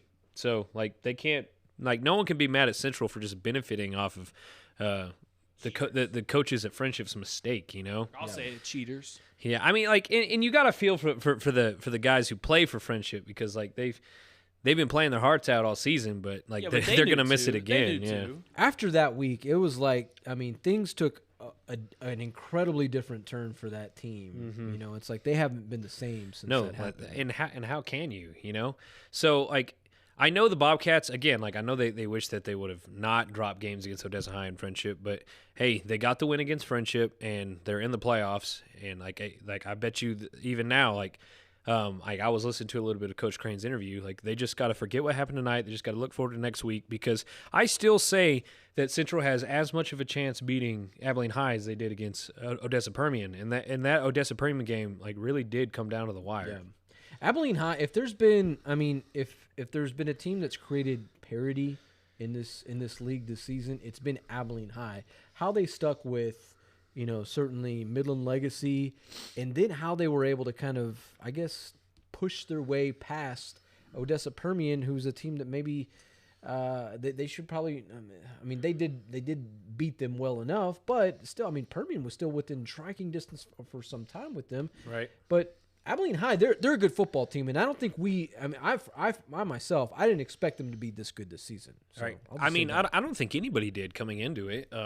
They're kind of in the same situation that Central's in. Their offensive line's young. They got one of their running backs back, but like this is pretty much a brand new squad from the north side of Abilene. So, like I think it's a credit to their coaching staff, like that they are where they are, and they're in a solid second place in the district, and they're putting it to pretty much everyone besides Legacy. So like, it's going to be a very tough game for the Bobcats next week, and like especially like one of their offensive linemen got hurt tonight, and that's a big loss for them. Like the Bobcats, it is. And so let's hope that the injuries sustained tonight, because we had a couple. Don't hang on, and like we'll get to come out at full strength. But the Bobcats are kind of 50-50 on the road on the way they play. So like let's hope this is one of the times that they come out swinging. So now one thing, some teams like Midland Legacy or that you see that have kind of just had their way with their team, had their way with teams during this district season. A team like Christoval that's had their way with their teams, had their way with teams this season. They may kind of let off the gas a little bit, to maybe prevent, kids from being hurt or getting injured. Do you think Central, although that they are officially in the postseason now, thanks that Friendship's game has gone final with Odessa, that game has been solidified. Central's headed to the playoffs. Do you think they're out to win this one, or they're kind of letting something off the gas to make sure that they have everybody ready for the postseason? I mean, that's a really good question too, Manny, because as a head coach, you got to think about that. Like, what do I want to do? Do I want to have the most chance of success in the playoffs? Like, let's rest some guys. Let's make sure we're all healthy. Or do we try to bounce back from getting our behinds handed to us, for lack of a better term, because that's what it was tonight. Tonight was a butt whooping, and like I think that in some respects the Bobcats need to come out and show what they're made of against Abilene High. They need to do it for their confidence, and I think that they just need to do it to show not only themselves but show that everybody else who's watching them that they actually can play. Right. Because like even tonight the Bobcats showed flashes of a team that when they're clicking, like they're dangerous, So like I get why if Coach Crane does decide to rest some guys, I get why he would, but I don't think that's what's going to happen because again, I think the Bobcats have something to prove to themselves after what went on their own turf tonight. Right. Yeah. No. I think Coach Crane would be preaching to them. Play with the chip on your shoulder. We're playing to win the football game next Friday at next week at Shotwell Stadium. So, Chadwick, hey, by the way, Christoval won tonight. That's what I'm talking about. Go Coach Otto. That is the Christoval Cougars continues to steam through the Concho Valley. Trammell, he's finally jumped on the bandwagon. I'm not all the way on, Manny. When we get to round 4 and they meet again. Some face. No, when we get round 4 and we meet again, you know I'm ride or die with the Eagles. Hey, another thing, you weren't 100% on your picks tonight. Oh yeah, I had some homer picks tonight. Yeah, us too. The We're angry all orange losers. homer was a huge homer. Winners this week: Tracy King and Yantis Green, undefeated, 6-0. Oh, okay, wow. Yeah, So 2 perfect picks. I'm guessing everyone else kind of took care of business because I didn't really pick any upsets. No, Yeah, Wall won. Wall took care of Christoval business. Won, Abilene won. Friendship won. Legacy won. And Lakeview lost. Lakeview lost. Yeah, So okay. yeah, I think the majority of us. I missed the Odessa pick too. Then I picked me Odessa. and Bellini had Odessa over Friendship. Yeah. I thought you may have wanted to side. Whenever I saw the pick come through, I thought maybe you were going to side with Friendship just because a Friendship win would get Central in the postseason. No, I do not understand Odessa High. I I really don't don't either. Like, They are so They are confusing. so good and then so bad at Yeah. the same time. Like, Yeah. I don't know if it's because they're at the end of the day they're still Odessa High, but like, I cannot believe how well they played against Central. They score a lot of points. Yeah. Diego what was the Cervantes, final the QB1 there. Yeah. What was the final score of that game? A 42-21. So it wasn't even close. No, but they still put up 21 points. That's what I'm saying. They can score. They have no Well, defense. no, tonight's Friendship Odessa game. Yeah, it's 63-41. Oh, 63-41. Yeah. So they put up a whole lot of So points. 104 points were put up between those two teams. That's why they're tonight. confusing. We're just stuck on offense. So we they're forgot basically about defense. We live in West Texas. They're the Texas Tech of old. Oh my gosh. Yeah, we live in West Texas. We're not known for a lot of They are defense officially the down Red here. Raiders now. Right. My God, that is the Red Raiders. If you see the meme, if you see the GIF, you see the dumpster fire floating in the flood. Yeah. That's what Texas Tech football is right now. Just to throw in there, just guys, I'm not saying gamble responsibly, but if you have to throw a little money down, this may be the week to vote on Tech to have an upset against. They play Oklahoma. So it could be crazy. You but think so, Trammell? Hey, dude, Trammell. you never know. Coming off a new got a new interim coach. Oklahoma always is not that good this year. They just squeeze by every single team. I tell you, I mean, the Cumbie dude used to be a Leach quarterback. I mean, All right, look what hold happened up, hold last up. time. Trammell, hold on, just real quick. Yeah. I We'll gotta stop you right there. As a Texas Tech graduate and as a Texas Tech fan who's had my heart broken way too many times, do not bet on the Red Raiders this weekend. Please. It's not a good bet. Remember, Don't I take it. started this with I prefaced this with gambling responsibly. Ever since they switched, OU switched over to Caleb Williams. I mean, their offense is something else now. Yeah, it was during that Texas game there at the Cotton Bowl. Yeah. All right. Hey, speaking of big Let's games, go back to college. Let's go back to high school football. Sorry, guys. as Trammell urges you to gamble responsibly, as we look forward to next week, Odessa Permian Midland Legacy. There at Grande Communication Stadium. That's going to be a monster game. Just for one, there's the rivalry between those two teams is probably bigger than West Texas, bigger than the state of Texas for that matter. Way too early to call picks. Who do you got next week? Legacy by 40. By 40? Yeah, they're gonna. Trammell? They're gonna roll. Permian's not that good if your defense is good. Nah, they're gonna Okay. roll. Hey, Yeah. and that Midland defense is. If he's saying that, they're gonna that. Like no, like Yeah. I haven't watched a high school defense dominate that much in a football game in a long time. Like I was so impressed. Like, and it's their secondary. Their secondary is so good. Well, let me ask you this, Chadwick. So you say Legacy by 40 and a million. So how far do you think this team can go realistically into the postseason of the Texas high school football playoffs? Last year they were eliminated in the second round by Euless Trinity. Well, let's put it this way. I guess it just depends on what the matchups are, but this is a team that lost to Arlington Martin by what, 2? 3 points. And they should have won that game. And they were up by 21 and Yeah. they got lax. and beat and they beat Amarillo Tascosa as well. Right. Another big 6-7. And all I'm saying is if they just play and if they don't take their foot off the gas, like this team is scary good. Like they're athletic. It's not just McKylan Young. Like they have 3 or 4 guys on that offense who can just bust out big plays at any moment. Yeah. I'd say I think his name's Rashad Dobbins, like number 4. He's one of the receivers. He had a punt return for a touchdown tonight, a kick return for a touchdown tonight, and then like 2 other massive like catch and runs for like Donnie 8 yards. Bishop. Yeah, Donnie Bishop. He picked up his Week 7 Built Ford Tough Player of the Week trophy today. Yeah, like that's what I'm saying. Like, it doesn't have to. In McKylan Young, it's not like he played bad. The dude had 220 yards rushing. When you start to get deep in there, like Manny, when we went to AT&T Stadium, when we saw all those guys from like Galena Park, North Shore, those kind of teams. Mm-hmm. Those are the teams you try. I think of when I try to like think, okay, does this team have enough? Number one thing you looked at all those teams like that who are there. Who's their quarterback? Okay, got to have somebody who can play that position. Right. And is it probably their best player? It's not their best player, but their quarterback from Lee is pretty good. Marcus Davila is solid. 2 is can they get interior pressure from the front 7? If their front 7 is big enough, then that's what it really comes down to, and because that's how you win those big time games is you can pressure the other team's quarterbacks. And I will say this: if they're gonna have a problem down the road, it's going to be against offensive lines that are bigger than Central's, because Central has a very solid offensive line. And you could tell, like, the Midland defensive front, they just never got to the quarterback. So that may be one of their downfalls. Yeah. Yeah. We couldn't run against them, though. I mean, this team it's scary good. I think they're comparable to, I mean, if you want to compare them to a San Angelo team in recent memory, 2016 San Angelo Central Bobcats, Cal Vincent at the helm.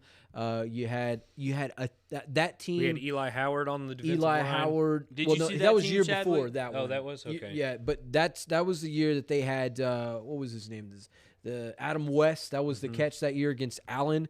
I think if you're looking to compare a West Texas team to them, it's the 2016 San Angelo Central Bobcats. What do you said in the over-under at that game? Oh, 2016 versus the Midland. That probably would have been the sickest games to watch. That's one of those games where it's who can score faster. Like the Bobcats through the air. I thought that's how this game was going to happen. Rebels on the that's ground. kind of how I thought this one was going to be, because the first play was touchdown, the next play touchdown. I was like, oh my gosh. Yeah, right. It did happen though for one team. Yeah. Yeah, well, and if you look at the AP rankings in Texas, so you have, that's in the region of Midland Legacy, you have Euless Trinity, that they're ranked 16 in Texas, and right in front of them, Arlington Martin at 15. So, those are realistic matchups, second, third round. And then you kind of go up to number 3 in the state of Texas, which is South Lake Carroll, number 4, Duncanville. Still, Midland Legacy, yeah, we can say that, they were just as good as the 2016 San Angelo Central Bobcats, who made it all the way to the third round. But that Region 1 of Class 6A Division 1, probably the toughest region in the state of Texas. What they call, like, in the World Cup, the what is it, the group of death. Yeah. That's what Region 1 is. It's the group of death. But I will say, though, Midland Legacy matches up well against those guys just because of how good their linebackers and secondary are. Mm-hmm. Like they're so fast, they're so athletic, they fly to the ball, they work together. Like both those picks that Tyler Hill threw tonight, like it was just 2 cornerbacks or a cornerback and a safety working together. Right. So like those are historically, like, guys like South Lake Carroll and Austin Westlake and guys like that. They're known for their passing games. Their quarterback's good. They never really have a overly talented running back that'll just run you over. It's like they'll pick you apart in the passing game. So Legacy might actually match up pretty well against these guys. This team is different, man, and they're very good. It's top to bottom. It's not just on one side of the ball. It's not just one guy. It's a lot of guys.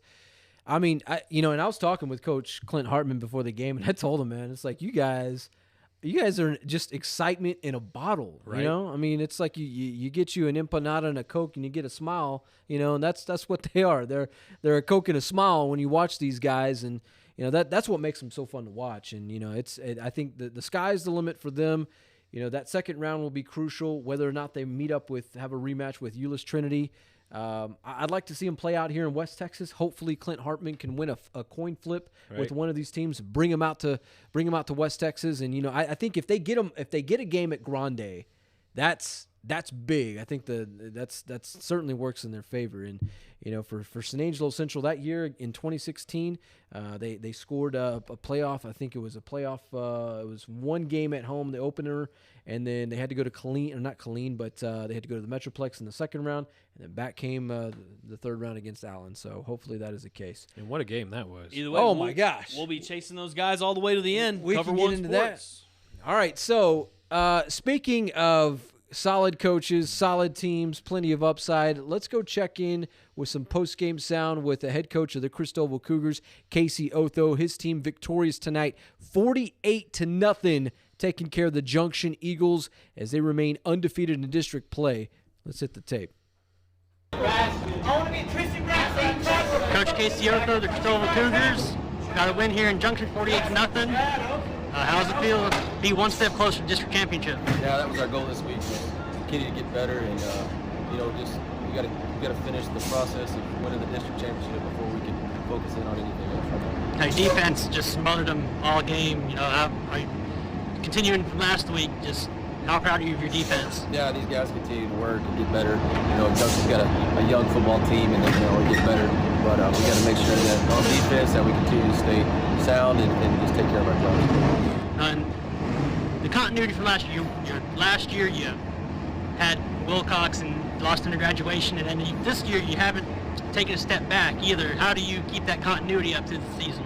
Yeah, these guys, all that playoff experience from last year come through with these guys, and they're really gelling together as a team and playing as a whole group.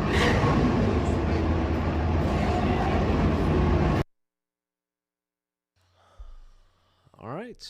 Head coach of the Christoval Cougars, Casey Otho. Yeah, his team has not skipped one single beat from last season. And Chadwick, we're looking at it, certainly, that's a team that could, if the stars align right, they could be rematching with El Dorado in the fourth round of the playoffs. That's if in doubt that if they get past Falls City, who's regarded to be the favorite in that particular region.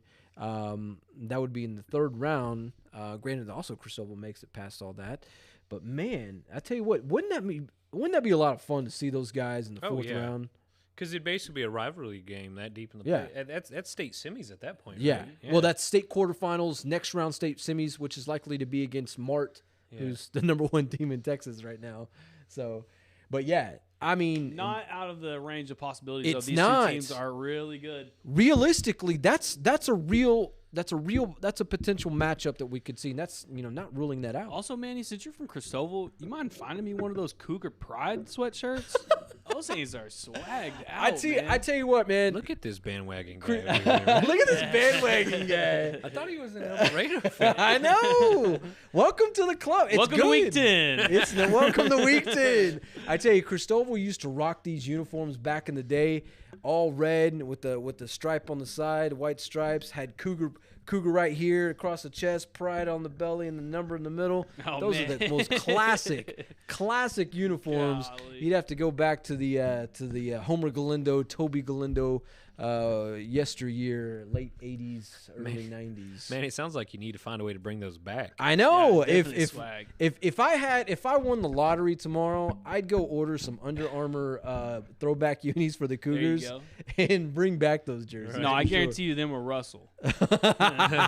Hey. No, but let's talk about that for a minute. Like, how incredible is it building down there? It's like 5 years ago, Christoval was nothing. Yeah, 2-time district championship. Yeah, he's doing something big, and I think we've touched on it the last few weeks, especially last week. They're not an aerial attack type of team that's going to just blow you out of the water with that. They're going to go after you on the ground, and they're going to play solid defense against you. And I think that's what makes them That's what makes them a potential favorite to just win this region, and then go on to potentially face Mart, who's regarded to be the best team in Texas, and regarded to win the state championship this year. We'll see what Covarrubias has to say about it, Manny. All right. Back on the El Dorado bandwagon, Matt actually, Trammell is. That sweater's pretty dang ugly.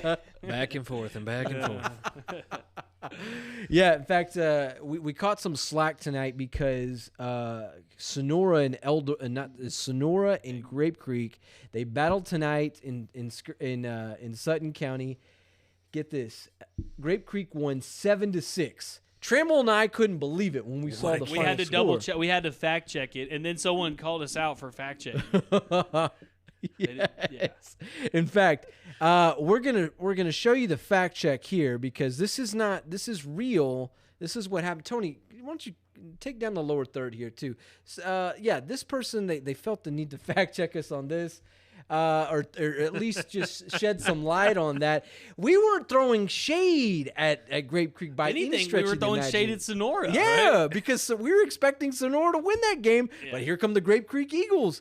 So hats off to the Grape Creek Eagles tonight. So yeah. Hey, and you gotta love how much these fans care too. You know, it's like, oh yeah, this is the pride of the North Side. Yeah. Hey, all I'm saying is apparently they watch our show still. So That's what I said. Continue to watch. Yeah, absolutely, absolutely. All right, final thoughts of the night, Trammell, before we say goodbye. Well, you kind of stole my final thought. I was going to say the Grape Creek because those were my boys. No, I'm just kidding. But final thoughts of the night, I mean, Central's in the playoffs. It's what we wanted from week 1, so goal accomplished. Don't sweat too much about Abilene. You're not going to probably win. So focus on that El Paso team. You're going to be playing them. They're going to be a good team because they're going to be a number 1 seed. Just focus on winning a playoff game now. Yep. All your whole mindset for all these teams, because now pretty much all the playoff pictures for these Concho Valley teams are pretty much set up. I mean, there's nothing going to rock their boat on week 11 next week, but there will be, so stay tuned. Definitely watch. But now we all kind of know who's going where, what's going to be in what. It's going to be exciting. I'm ready. Yeah, for sure. November starts next week. Chadwick, officially November on Monday. So Chadwick, final thoughts of the night. Well, let's, as a Bobcats guy myself, let's just get back to what we're good at. Let's put up a good showing against Abilene so we can get ready to go. Shout out to Lakeview. They're in the playoffs too, of course. Shout out to Coach Otho. He's doing great things out in Christoval. One of these days, he's going to take it all the way. Like, I just have a good feeling about him. I got a lot of respect for that guy and a lot of respect for what he does. So, other than that, Coach Crane, first year head coaching, you got in the playoffs. I'd take that as a successful year. Good job, Coach. Yeah, for sure. Final thoughts from me. Hey, I love what that Christoval defense is doing. Now 18 interceptions on the season. They enter the night third in the state of Texas in total team interceptions. Caden Carpenter picked up interception number 8 tonight. Bo Jolly picked up interception number 7 tonight. These guys, incredibly fun to watch. I think there's plenty of upside for them, a lot of anticipation for them heading into the postseason. For years it was, can we get out? For years it was, can we make the playoffs? Then it turned into, hey, can we get out of the first round of the playoffs? Now it's like, can you go win a region championship? Right. You know, and that's what's Manny, really cool. Can you go win a state championship? Well, I'm gonna put that one on ice. As a Christoval alum, as just a fan of the program, I'm gonna put that one on ice because I know there's a team awaiting, the rest of Texas, the Mart Panthers. Watched them for a number of years. There's a lot of University of Texas guys that have come from that program there, and they don't build champions for nothing down there in Mart, Texas. So, but yeah, Chris, plenty of good things coming from the south end of Tom Green County. So, looking forward to what those guys have to offer. Nonetheless, big shout out to all of our videographers tonight: Isaiah Garza over in Midland, Caleb Price right here in San Angelo, James Bellini out in Junction. And then, of course, Ryan Chadwick. We can catch his write-up tonight on SanAngeloLive.com. We're going to have good stuff tonight, especially also RJ out at in Andrews tonight representing the Lakeview Chiefs, getting us hooked up on that. Of course, our scorekeepers, Sonia Ramirez-Munoz and Yanis Green, along with our very own Joe Hyde. Vote for Joe Hyde, Tom Green County Judge. Just throwing that out there. Nonetheless, also a big shout-out to our director, Tony Garcia. All right, for Ryan Chadwick, Matt Trammell, I'm Manny Diaz. This has been Week 10. Next week, it's Week 11, the regular season finale. The Central Bobcats are headed to the postseason. Enjoy yourselves. Good night. God bless. See you in Week 11. Who say they won't? might not like it, but you gon' respect it, cause this is West Texas. Who say they want it? Who say they ready? Hey, coach, they might not like it, but they gon' respect it, cause this is West Texas. I said it's game time. Hey, coach, they know it's game time. You know it's game time. I said it's game time. Come on. Hey, coach, they know it's game time. Hey, who say they won't? We won't. Who say they ready? We ready. They might not like. We like it. But this is West Texas. They gon' respect. First off, I got my grades up, so I deserve every moment that I'm out on the field. I've been in practice all week, so you know what it is. We ain't come for the win, boy, we came for the kill. It ain't all about the all, boy. So why here we here hard, boy? We for nothing but the Lord, boy. So when you come play us, we might rip out your heart and send you back home with some bruises and scars. Hey, put me in, coach, cause I'm ready to ball. I see the fear in his eyes like he already lost. You know I came with my A-game. Defense hitting hard like a freight train. We got the